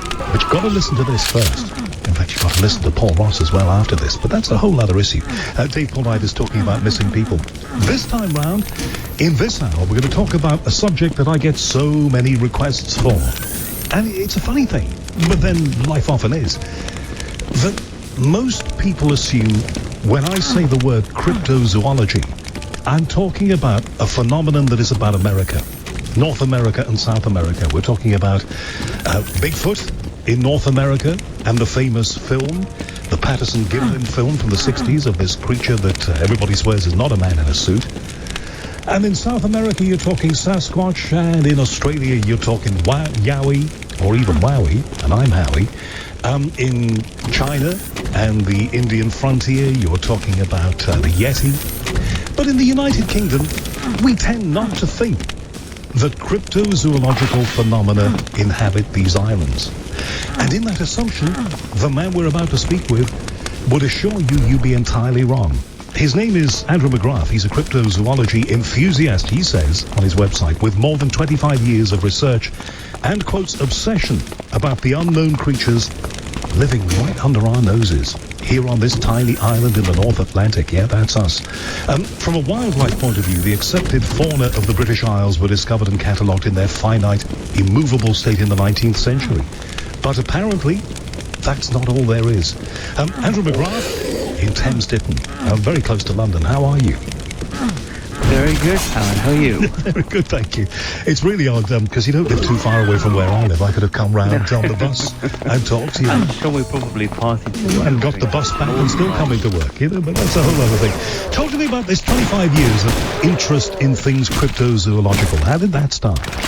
Well, I was a young teenager. I'm in my 40s now. So as a teenager, I started to I like things like you mentioned, like the Patterson Gimlet footage of Paddy and the Loch Ness Monster and all the usual markers that come about for people of that time period. The In Search of program, Arthur C. Clarke's wonderful show that was on for so long, and especially the cryptozoological side of that, as well as the paranormal side. And I just collected things. If there was a Nessie sighting, if there was a Bigfoot sighting, I would collect the story, and things went on, and the internet came in, I would save the story and just make a little data file for myself, just to look at. I mean, I've been a musician, a singer for all these years in between, and so it wasn't a serious hobby, more of a, as my wife describes it, a boy who never grew up kind of hobby, kind of thing that you share with nobody but your closest friends. And I've been playing music for a long time, 30 years, and I just said, well, look, actually, I'm chucking that in. I've been working in central London for 8 years. I'm fed with that 50 hours a week and 3 hours commute.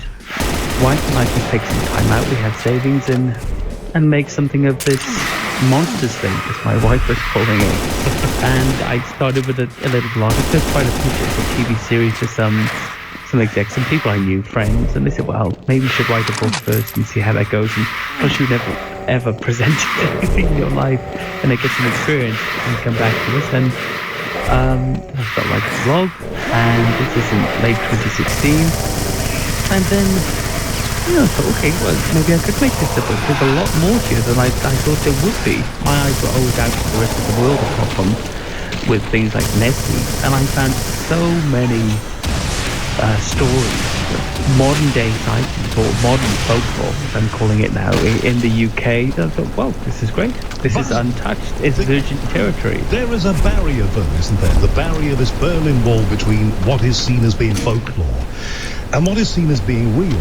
And it seems to me that that barrier is getting more and more flexible. Certainly in this year, and we'll talk about this a little later, where we've had a welter of big cat sightings everywhere from Devon and Cornwall, where they always happened, to now the area north of London, Beds, Herts and Bucks, loads of them there, Gloucestershire this year, and many other places reporting big cat phenomena in a way that people, they tended not to report them, or they weren't seeing them 20, 30 years ago, but there seems to have been some kind of uptick in all of this, don't you think? I think so. There's a very simple explanation for it, from my mind, and for those who dedicate their lives to this study in particular, the British big cats or the alien big cats. And it all goes back to the Dangerous Wild Animals Act of 1976. This was introduced to regulate the trend in the 60s and 70s of keeping dangerous, exotic, and hybrid status animals, many of them big cats like lions and tigers, or more popularly mountain lions, the pumas and melanistic leopards or jaguars, who are very, very popular. So what is, forgive me for my lack of knowledge, and I used to go to the zoo when I was a kid, I never saw a melanistic leopard. What's that? That's a panther. Sounds like a band. It's a panther. It would be a great band, actually. The melanistic leopards. Insane. Yeah. So whenever you call something a panther, you're normally referring to a big black cat, but there are actually no panthers as a breed of animal. It's a melanistic leopard or it's a melanistic jaguar. And I would, in this country, most likely would have been melanistic leopards that people were keeping. They're easier to keep under control than jaguars in general. And listen, how common was that? I mean, I can remember, when I was a kid, I'd turn on the TV, we're talking, mid-late 70s into the 80s, you would see somebody featuring on a TV news program at the end, and you would say, Mrs. So-and-so from Polton Le File has a puma in her conservatory. And these things were regularly reported. You don't hear about that now, because obviously there's legislation to control and stop that kind of thing. But it was for a while in this country, to our shame, I think, quite a common thing. Well, it was a different time. Let's just put it that way. Now, as to how common it was, we don't really know because they were not registered. And after the registration came in and the new stipulations for how you should keep these animals. Now, one of the sections in the DWA Act, Section 3, CNF, actually states Any animal concerned will at all times, if it's being kept under the authority of a license, be held in accommodation, which secures that the animal will not escape, suitable regards construction, size, temperature, lighting, ventilation, drainage, cleanliness, and also to give the animal room to run around. Now, if you think if you've got a big cat, what kind of enclosure do you have to build for that kind of animal? If you have a few of them, and you've been living out in the countryside and doing quite well having them in your barn or in a small cage and walking them, well, this is an extremely prohibitive expense. And the theory is, and some people have unofficially admitted to letting them go, the theory is people just let them go. And of course, things like pumas and leopards are very, very adept at surviving in lots of different climates. Well, yes, because they have the ability to eat other things, I would presume. And also, it's not out of the band of the kind of climate that they're used to. So this is an island that has lots of livestock. There's also a massive invasive deer species problem. Lots of smaller mammals around too, and rabbits. 34 million rabbits by estimate in the country at large. And nocturnal animals, which these animals would primarily be wary of human beings, they would keep out of sight. But there's another very interesting aspect to this, which is they need territory, and of course they're primarily solitary, so they breed, they have cubs, and they move out and out and out and out, and that's how they spread.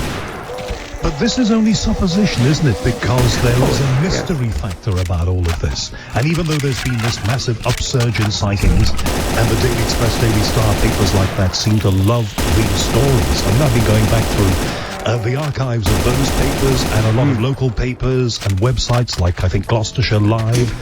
And there are all kinds of reports. Certainly from the very beginning of this year, I think there was a bit of an uptick around February, March, I think, as I did it here. But right the way through this year, there have been reports of big cats seen in. So the assumption that we make then is that back in the old days when we were less savvy about life in general, there were people who were keeping big cats at home because they thought that was a good idea. And clearly it wasn't a good idea. And some of these people allowed the big cats to go. And because they're very good at surviving, that is exactly what they've done. And they've maybe bred with other animals, and hence somewhere in the most... actually, it's not always in the least public places, to be frank with you, isn't it? I mean, some of these things have been spotted now in urban areas. This year there have been sightings of big cats in urban areas. But the upshot of what we're saying is that people release these things, and perhaps they are out there. I mean, we don't want to scare people. It's late at night. We don't want to, there's Maggie in Norwich. We don't want Maggie in Norwich not wanting to put the bins out tonight. But the fact is that if we follow this line of thinking, they're out there and breeding now. Well, it certainly would seem that way. Now, to let you know how all of this really started with the big cats in 1999, when I was staying in a place called Crimmer, which is close to the Preseli Mountains in West Wales. And I can't believe it was New Year's Eve. I was at my now ex-girlfriend's house in the countryside, and it was a good couple of miles away from the nearest house. They had a reasonable sized house, massive patio, and lots of fields and orchards surrounding it, and then there were the mountains and just arid countryside. And one of the ladies staying, one of the friends of her mother, lady from London, was a heavy smoker, and there was no smoking in the house, and she'd gone out maybe 5 a.m, I suppose, to have a cigarette, and she'd lit a cigarette on the patio, and no more than 10 feet away from her was a large black panther staring at her. It looked at her for 10 or 15 seconds, turned away, and disappeared. I then found out the next morning that the sister of this girl I was dating, very skeptical person, had also seen a similar or the same animal, was riding on her horse over the mountains, chasing sheep around in the local farm. And I thought, wow, this is amazing. Could this actually be a thing? And the more I looked into it, and then of course the internet was very basic at that point, chat rooms and small websites and pages, the more and more I found. Now, the ones that I included in my book recently, there was a glossary at the back of general newspaper sightings, but the ones I included in one of the main articles of the book, which was called Cats in the Cradle, which explains how this may have come about, they were all previously unreported sightings. And the reason I wanted to do that was to show people that actually there are so many sightings that you can just really pick and choose and find a whole plethora of sightings that nobody's ever talked about before. Now, the ones that have happened this year, I haven't even logged them. It's just pointless. There are so many sightings. I get bored of logging them. It's the same thing over and over again, and it seems to be, for me in my mind anyway, a supposition again that things like the grey squirrel and Canada goose, which many of our younger people don't realise aren't native to this country, I actually feel that's how it will be with these big cats within 30 years. So it'll be like they were always here. You think that they will multiply in numbers?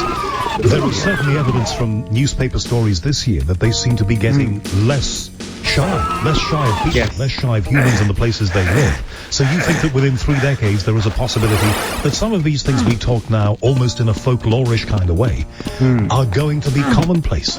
Now, I would assume then if there becomes a bigger population and, these animals are fleet of foot, they are predators and some of them are big, that is going to give us a problem. I think so. I mean, they are known to attack people in the countries they originate from. I think there's some safety sort of valve in the British environment, whereas there is a lack of large predators, and therefore there's lots of prey species available that are much easier to catch and much more desirable for animals like these than human beings. I don't think there were a traditional prey species, but in places like the US, there are mountain lion attacks every year. Not many, but a few. Leopards and the like. In India, they take a lot of people, but we've got a lot of space in the UK. We've got a lot of habitat, as it were, and a lot of things for them to eat. So I don't really expect that we'll be seeing a lot of attacks, but I'm sure there'll be 1 or 2 in the years to come. So you're thinking that they'll become more of a thing, there'll be more sightings, they might become more accepted within 30 years, but maybe there will be demarcation lines between them and us. If I tell you, for example, and some of these cases, we'll go through some of these big cat cases, some of these cases are in Wales. Now, I went for a big, long drive from Liverpool all the way around Wales, all the way to out towards the place where they made The Prisoner, Portmeirion and Portmeddog, all the way down to, actually down towards Tenby Way, but I went all the way through part of Mid Wales as well, so I was skirting the coast and going inland. And I was astonished because politicians and others are telling us all the time that this is a crowded island. And yet I drove for probably the thick end of 100 miles without really seeing very many people, the occasional car, but I picked routes that were quiet routes. And I thought to myself, okay, well, I talk about cryptozoology on my show. I can now understand why people in places like Wales sometimes report seeing these things, because the places that I've been driving through, and if we're talking about going from Bala to Blaenau Festiniog and then down through central Wales and then coming back out towards the coast again, around Aberystwyth and then going down again. But loads of lovely places out there. The perfect habitat for creatures of the kind that you discuss. Well, talking about the UK and its urban sprawl, so to speak, there was a great study. I've referenced this lots and lots of times to people.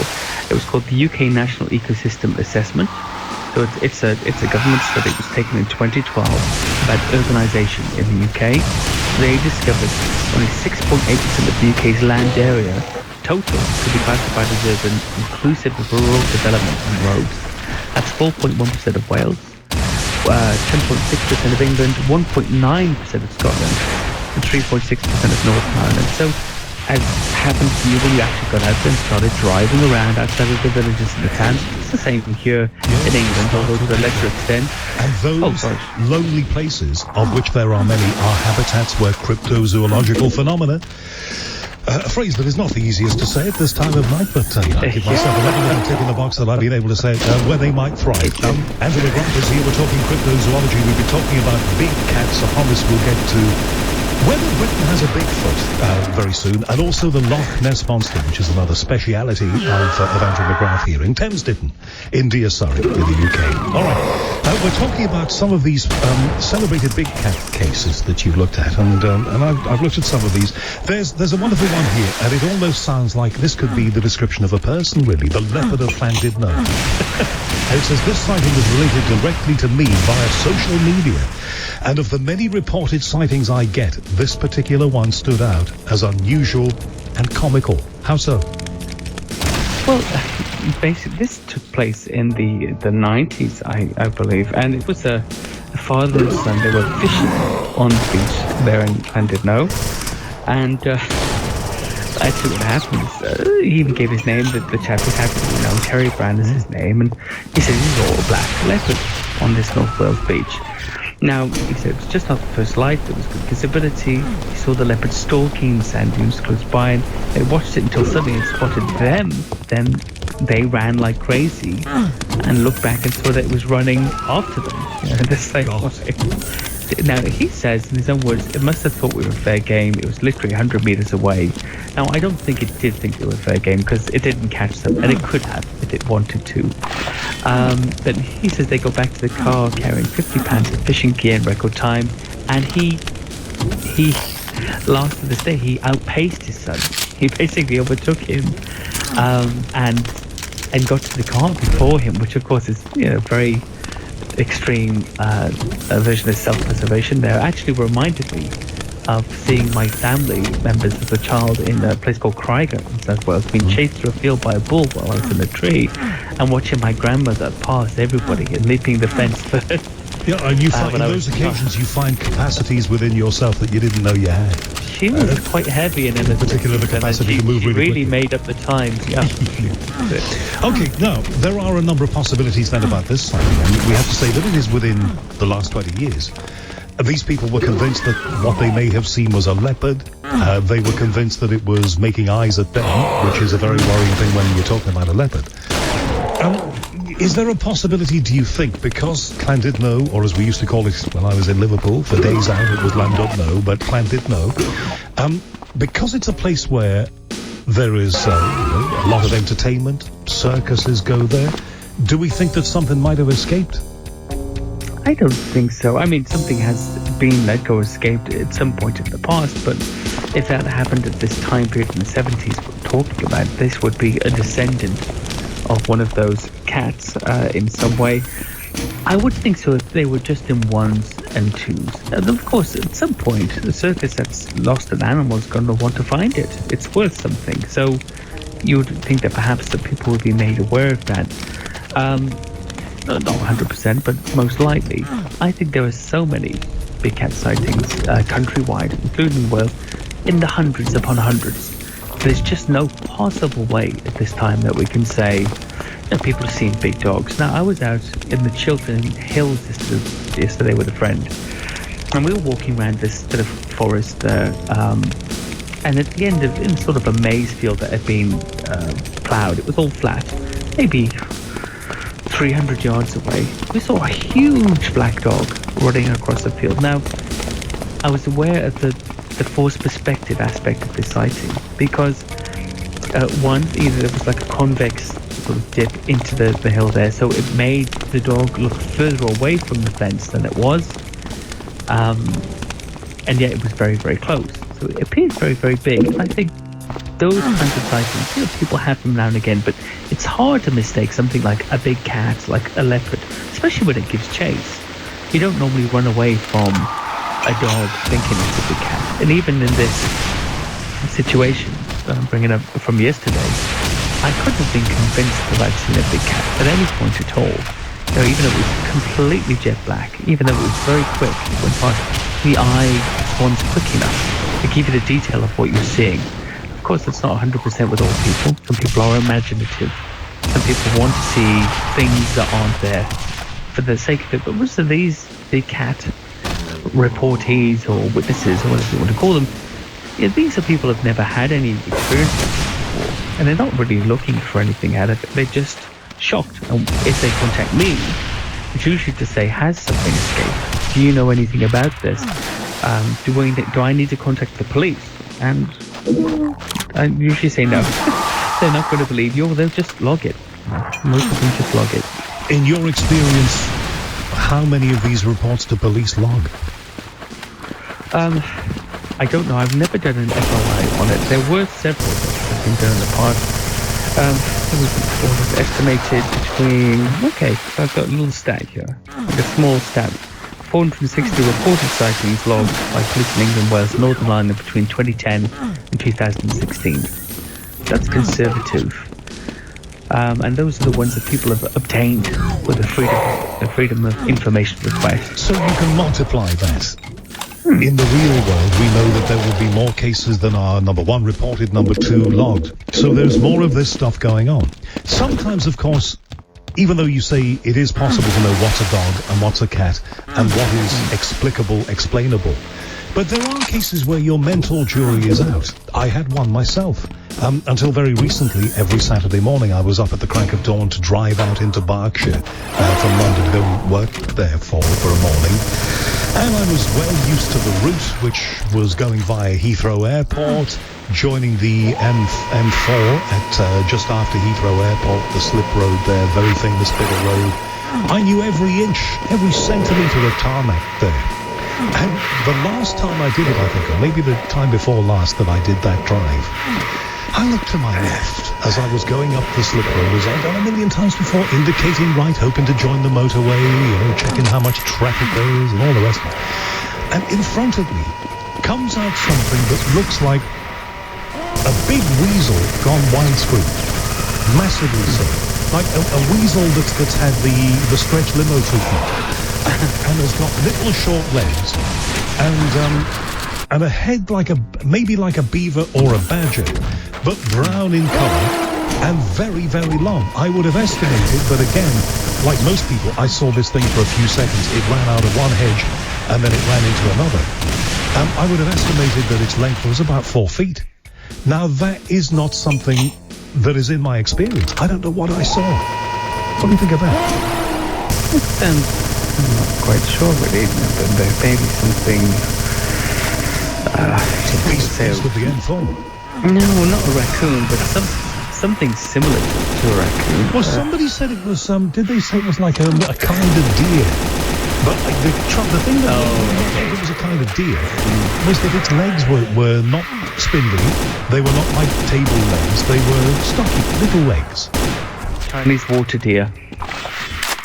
On the Chinese water deer. Yes, I mean they're an invasive species here, and they're very prolific, and they are really spreading. And it had these strange little tusks as well that come out of their mouths, the males, and they do have quite short legs. I wouldn't say that they were fat per se. Actually, when I saw his little face, though, there's a movie that some of my listeners may have seen, The Ring of Bright Water, that was about an otter. And the face, when I saw this thing, actually looked like an otter's face. It sounds like it's giving a description to a policeman, doesn't it? Well, it was like an extended whatever, it had a face like an otter, and these little stocky legs. But the other thing about it ran across 3 carriageways in front of my car. It had a bit of a tail going on. I wouldn't say long, but it had a basil brush going on. Brushy tail. It had a basil brush. And it went from the left-hand side, from the near side. Is that the near side? I always get that wrong. No, that's the offside, isn't it? From the offside across to the near side lane in the space of about 2 seconds. This thing, I'd just come off the traffic lights. I was speeding up, and this thing easily beat me across there. There was no prospect that I would hit him. He was across those carriageways in the blink of an eye, and I just thought, well, I do the unexplained. Have I just been part of cryptozoological UK history? I don't know. And lots of people see things they cannot identify. Yeah, there's a section in my book called Beasts in Our Backyard, and it's essentially about invasive species that have established themselves here. And there's a smaller section about, odd sightings of pythons and things that have obviously escaped. There was a case recently of some raccoon dogs being on the loose. Raccoon dogs, and it looks, for all intents and purposes, like a raccoon with less coloration. and a bit like a fox at the same time. It's about that size, quite short, bushy tails. It's not related to raccoons at all, actually. It's much, much closer to a fox. I think it's somewhere in East Asia. Yeah. And there were a few of them on the loose a few months back. But I mean, that was a known phenomenon. People were looking for these raccoon dogs. They sighted them. I don't really know where they were on the loose. I could find out, I guess. But there's always things like this. There's a great Facebook page for a group called Beastwatch UK, and they actually go in search of missing exotic animals, or they report on invasive species or ones and twos of certain types of exotics that have escaped, and sometimes they rescue them too. And you can find out some really great information on their page.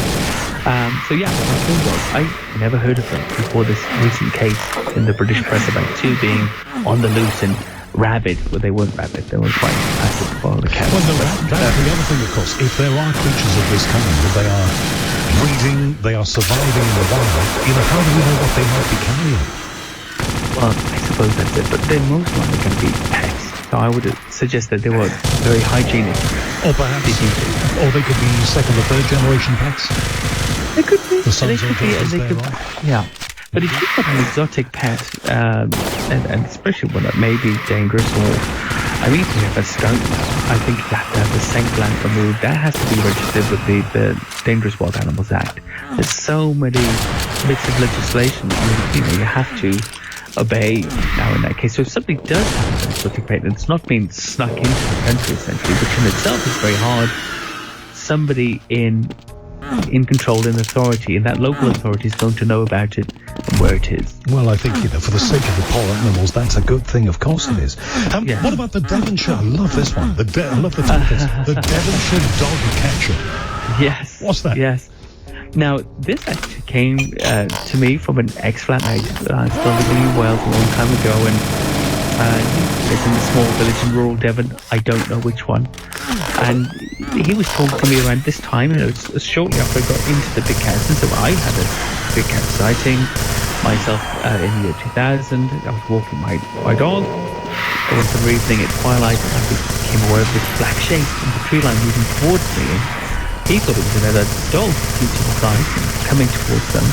Quickly realizes he's been stalked by what looked like a large black panther. Runs with his dog back to his house and secures himself inside. And his belief of it actually was that the creature was stalking his dog and not him. But he was very fearful because of his demeanor about what could have transpired if it caught up with him. And you get lots of sightings.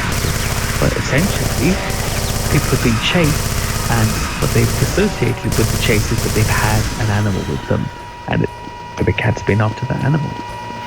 So do we think that this might be the sort of explanation people might have been searching for why dogs sometimes disappear or cats disappear without trace? Or sometimes, we have cases in this country of sheep mutilations and deer mutilations, that kind of thing. Might this be one explanation of those phenomena? It definitely could be. There have been a stretch in my mind to think of the specifics now, but I have heard of cases in areas where big cats have been sighted frequently of a sudden disappearance of a lot of cats. There was a case I'm sure it was in Croydon, on the outskirts of Croydon somewhere. Croydon, this was several years ago now. I have to stretch my mind to think about it. A man was attacked by what appeared to be a puma in his garden. When I say attacked, he ran out to save his cat that was being attacked by this animal, and it pounced on him and he gave him a few hits and bounded away.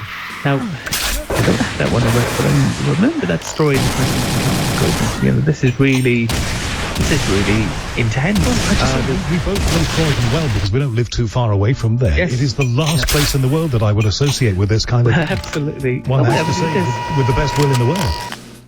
It is leafy parts on the outskirts as well. It's not all urbanized.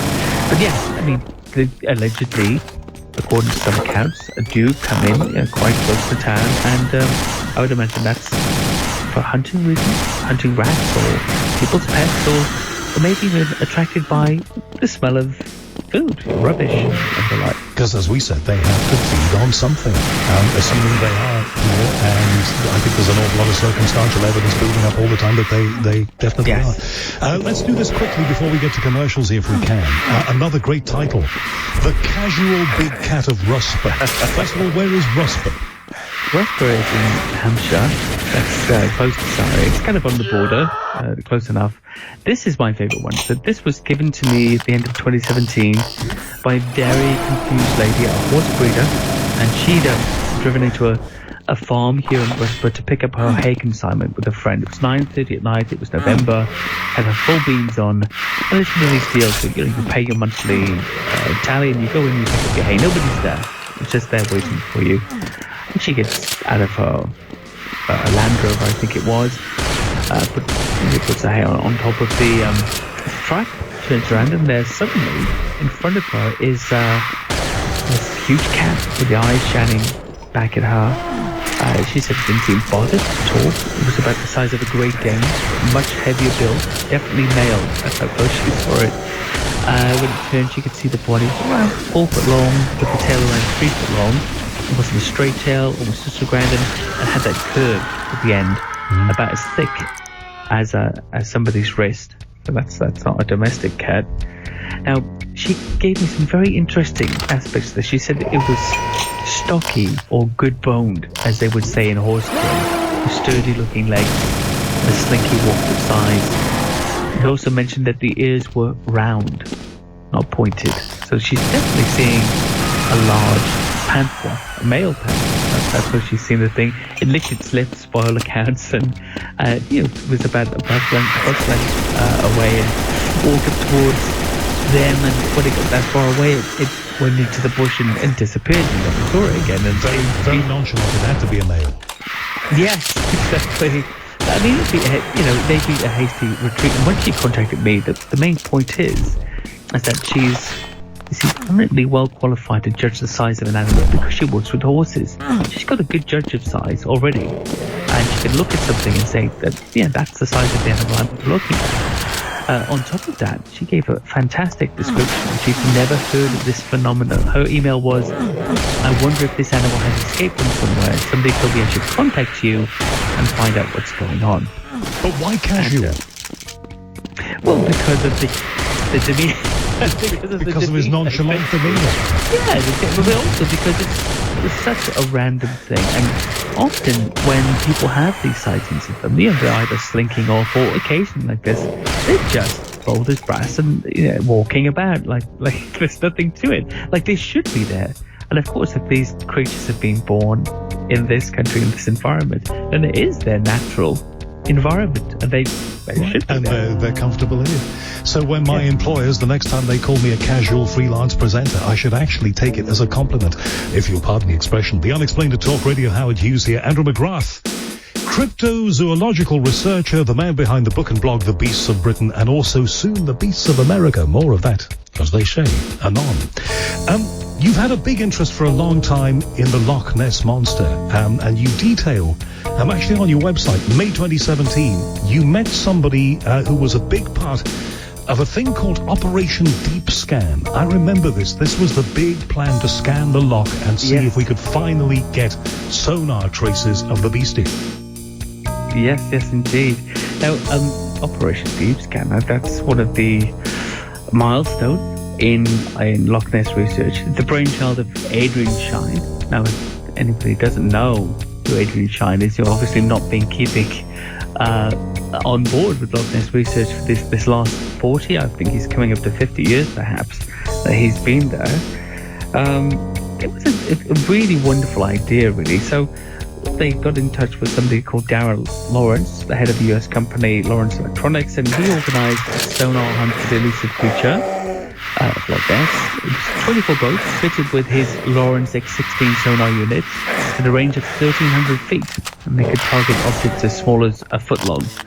So this is an amazing boon to Loch Ness researchers. It's a great operation. October the 9th, 1987, they get involved, they get out there, and they get all of the boats to sail down the loch over 3 days, and and basically monitor the bottom and see what they can come up with. Now, Adrian gave his speech on the first day. For all the malign witnesses, looked to researchers for vindication of what they've seen. Of course, as we all know, seeing things like the Loch Ness Monster doesn't really normally carry a reward with it socially. It's quite the opposite, I think. Well, until very recently, I think people would poo-poo it. And less so now, because there is as you know, the 24/7 365 cam that you can log on to, and people from all around the world report seeing strange things. That's right, and some more than others I've noticed recently too. But it was a very, very interesting operation, and it should have worked.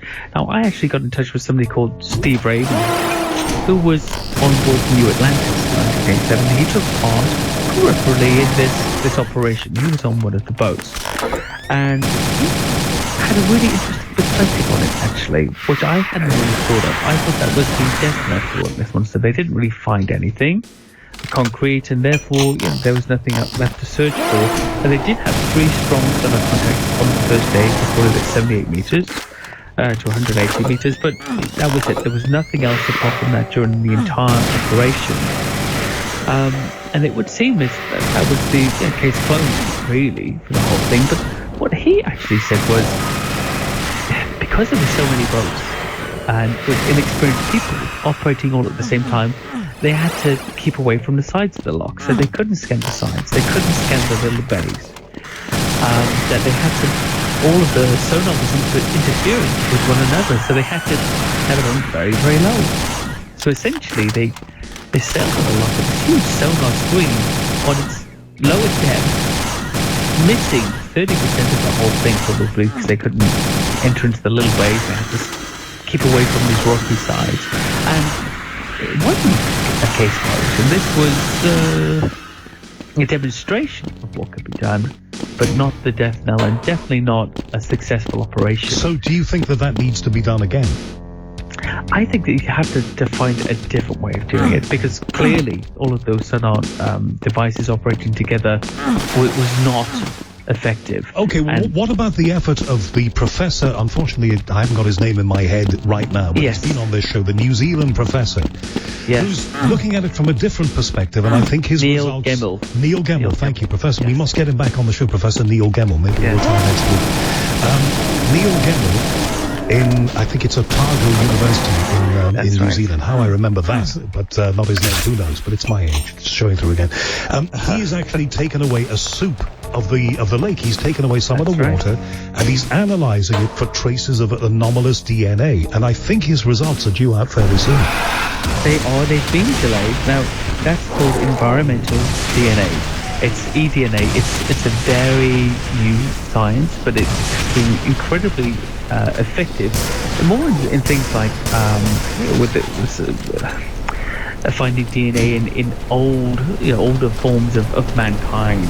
I'm sure they used it in some of the tests for Denisovan and things like that. I'm not entirely sure, but they're going into areas. They're taking earth samples. They're taking samples of things that the animals might have used. This one from water is very, very interesting, because they do actually now have the capability to find out everything that is living within that. This is a process of elimination, isn't it? Basically, you know what the trace of a trout is. You know what a trout DNA looks like, so you can remove that. And anything else that might routinely inhabit the loch, you can remove, and then what you're left with is the stuff you cannot identify.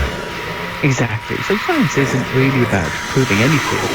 It's more about disproving thesis. So you like you see, you eliminate everything, all the possibilities, and I would imagine, nobody knows what Loch Ness monster DNA looks like. And if it was something like a plesiosaur, for example, well, we don't know what that DNA looks like either. So it would be very interesting to find out what is remaining, that is, and that they haven't categorized, and what the makeup of this DNA is. I think, and he said they have come across some surprising findings. He probably told you the same thing when he was interviewing with you, but they're keeping it, very, very close to their chest. I think they're going to come back and say they didn't find anything unusual, or they found a species of fish that we didn't realize was there before. Does that mean we can then close the file? We just assume that those people who report seeing things are seeing half a car tire floating on the surface. I think the main problem with Loch Ness is that it's kind of like a cryptozoological Coney Island, right? You know, it's for me a new Barry Island. It's aging and it's decrepit, and the golden age is long past, and yet people are still interested in going there to see the remnants of what it was. They had 250,000 plus visitors a year, all wanting to see the Loch Ness Monster, by the way, with their cameras trained on the loch. In the part that you can get to, by the way, that you can see, most of it's good. You know, the A-road doesn't run along the whole thing. If there is something there, then people are seeing it very rarely. To wonder how is it keeping out of sight during the daytime. There's a theory on that which is called cloacal respiration. Cloacal respiration. It's something that the Mary River turtle in Australia is very adept at, and some other turtles, they can stay underwater for 3 days and breathe or convert oxygen to its cloaca, which is around the anal orifice. So it's nicknamed the butt-breathing turtle. And some people have hypothesized that a plesiosaur would have a similar cloaca, and perhaps a creature like this can also do the same thing. Of course, that's a very easy get-out-of-jail-free card. You haven't seen it, because it probably has this thing. Well, we don't have any idea as to what it is, never mind what it might have. That stops it from surfacing. And it breathes through its body. I know some people like that. Yeah, I know a lot of people like that, but they have they're very adept at cloacal respiration. Which would mean that they could stay out of, being serious, and could mean that they could stay out of sight. And we have to factor in, for most people south of the border who don't know Loch Ness, I've never been there, I've seen it on the TV, I want to go, and I'd love to go on a hunt there. But it is an incredibly large and incredibly deep, effectively inland sea. And so it might be possible for something to stay hidden, or for something not to be touched by the onward march of time and to survive longer than things do. And if you say that's ridiculous, then you have to remember that there have been creatures that have been found in recent decades that we thought to be long extinct. You know, creatures at the bottom. There was one at the bottom of the sea whose name escapes me. You might know it. But we thought the coelacanth. We thought the coelacanth had perished, you know, hundreds of thousands of years ago. But there is a coelacanth. So, for those who believe in the Loch Ness Monster, I guess those are the sorts of things they are clinging to for hope. Yes, I think so. And, you know, it's not just that. There are loch monster sightings and lake monster sightings like Bonessie and Lake Windermere that's had a flurry of sightings since the early noughties, with some pictures varying credibility. Really? Well, I know Windermere well. I've been on the little I've been on the little boats and the big boats there a million times. And you would have thought that if there was something existing of an anomalous nature on Lake Windermere, so many people live near there. I mean, there are hotels and houses overlooking it. Somebody would have seen something more substantial. Much smaller lake. It's, again, it's something maybe a couple 100 feet deep in places. Now, this is where people find this cloacal respiration again. I think it's dangerous. The reason I think it's dangerous is because it's an unprovable hypothesis, because you have to find the animal to begin with before you can even start down that particular route. These are the creatures. That's why I've started to call cryptozoology in this sense, with things like Bigfoot and the Loch Ness Monster and Dogman, all that kind of stuff. I've started to call it modern folklore for the reason of, if you're looking for some butterfly that's been described but never been seen, or some gecko that people have talked about for 100 years and nobody's ever caught one, that's cryptozoology. And yet, for the creatures at the limit of our imagination, people have seen, but they're largely anecdotal especially in this country anyway, with things like Bigfoot, they're largely anecdotal in evidence. It becomes a kind of modern day folklore that's happening in the here and now. And the names are interesting because we don't quite know. I mean, they almost sound like something from a cartoon. You talk about Dogman. Now, Yes. I think Dogman, I'm talking literally something that is half man, half dog.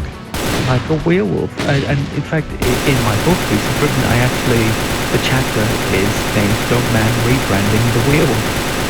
Because this popularity is something, and you can see it in these cryptozoological circles, and you're trying to sell your wares, that suddenly Bigfoot has kind of dropped out of popularity, and this Dogman phenomenon has raised up, and with it, many sightings have started coming to the fore. Now, there's two ways of looking at that. Are people starting to report things because it's popular, or are they now feeling safe to talk about this thing because of its popularity? I think it's probably 60-40, personally. Well, I've told on this story before. When I was 11 years of age, my grandmother, dear Edna, took me to Southport Fair, which you may or may not know. And it was a regular thing for kids who were brought up in Liverpool to go and see that. And it was a summer day, and literally people would go for the whole day, and about 6 p.m., thousands of people would process back to the train station in Southport to get the train back towards Liverpool and all the stops on the way. Ours was Crosby. And my grandmother said to me, don't look. And when you tell a boy of 11 not to look, what do? I would do it now, and I'm much more than 11. But I looked. What I saw was a very peculiar looking man who, I swear to you now, had the legs and the cloven hooves of some kind of farmyard animal. I have never in my life seen anything like it. It wasn't a fake or a put on. He wasn't wearing stilts. They appeared to be attached to him. And my grandmother had told me not to look. What could I have seen? That's very strange. I mean, that's as unexplained as you get, I think. I had a friend, a very well-known rapper at the time, actually, at the museum, who was a flatmate of mine, and he didn't believe that there were perhaps some dinosaurs still in existence. They said, when I was 8 years old, I thought I should go out and look into the back garden. This was in Llandaff North in Cardiff, and I looked towards the back garden, and sure enough, a small stegosaur walked past the gate, and then followed by like a carnivorous dinosaur shortly afterwards. And they said, I don't believe that it happened, but I saw it. And these are strange things, I think, in the mind of a child sometimes. Now, of course, we need to treat this with respect. In what they call locally Llandaff, because I was at university for a little while in Cardiff, and they call it Llandaff there. And that's an urban area. You wouldn't expect something like that in Llandaff. Well, I don't think it actually happened, but I think something... Well, I swear to you, aged 11, what I saw. Yes, well, this is the thing, but then I often wonder, was hurt, and I'm not doubting this anyway, but my first, simplest explanation first would be that your grandmother didn't want you to be frightened by the man in the costume, and because of the seriousness of her response, without explanation, your mind said, this is not a fake, this is real. Surely not. Well, who will know? Hey, listen, we're out of time, and unfortunately we haven't got time to talk about your book about the beasts of America, which means you must return. But if you can do it in 30 seconds, just tell me the sorts of things you will be looking at in that book. The Beasts of America. Well, I'll be talking about my trip to Lake Champlain last year, and the conferences I did. The monster of Lake Champlain. Okay, sorry. 114 miles long, 40 miles wide at its widest, so this is a really huge body of water. I will be returning there soon. I'll be talking about not only cryptids in North America, USA, Canada, but also Mexico and all of the Caribbean islands. So North America, technically, as it stands. And I'm looking for anybody out there, any original sightings, something that's underreported, please let me know, and you can contact me at andyronmcgrath@gmail.com. Hey, Andrew, thank you very much indeed, Andy. It's been very good of you to come on here. And this means that, in a couple of months, maybe 2-3 months, you come back and talk about America, yeah? Yeah, December. We'll hopefully finish by December. Well, if you don't mind doing it around about November, then we've got the march on everybody else. Andrew McGrath, Andy, thank you very much indeed. Thank you, Howard. There goes another edition of The Unexplained. Please don't have any nightmares about what I've talked about. The chances that you will see anything cryptozoological are probably very small. Coming up next here on Talk Radio, we've got the man they call the Wolfman. Paul Ross is here. He's coming up. Thank you very much to Sarah for technical production, to Reese for his great work on production this week, and to you for being part of this. My name is Howard Hughes. This has been The Unexplained on the radio. Till next we meet here in 1 week from now, hopefully, please stay safe, please stay calm, and above all, please stay in touch. Goodbye. We are Talk Radio.